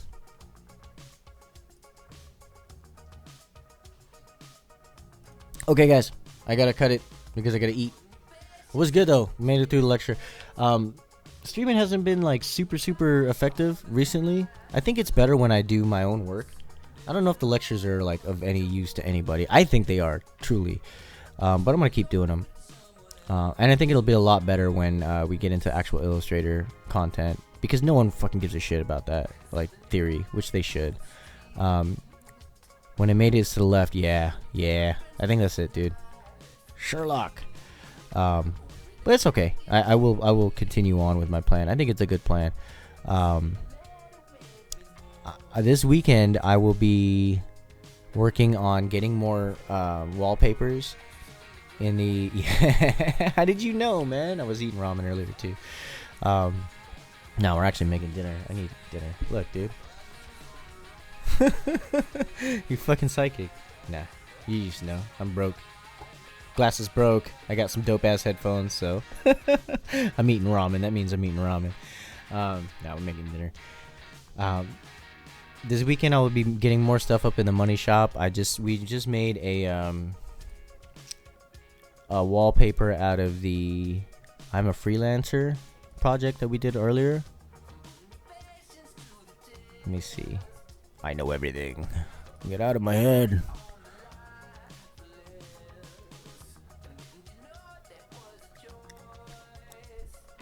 Also, we're trying to work. I was experimenting a little bit with the different communities and then with talk show. Like right now, I'm doing talk show. We'll see. We'll see what hits. What was cool though was there's a dude. I'm trying to remember his name. That worked at Nickelodeon Studios. It works at Nickelodeon Studios. Last stream was fucking awesome, dude. He was really cool, man. But man, like one of the big cheeses, and that was cool. Launch. I gotta take off, guys. I really do. I'm draining, but thanks for hanging out. Even if it was towards the end, I'll get the video cut and highlighted and put into YouTube, and then I'll post it up in Discord. Cool? Guys, have a good night. Thanks for listening. Thanks for watching. See you later.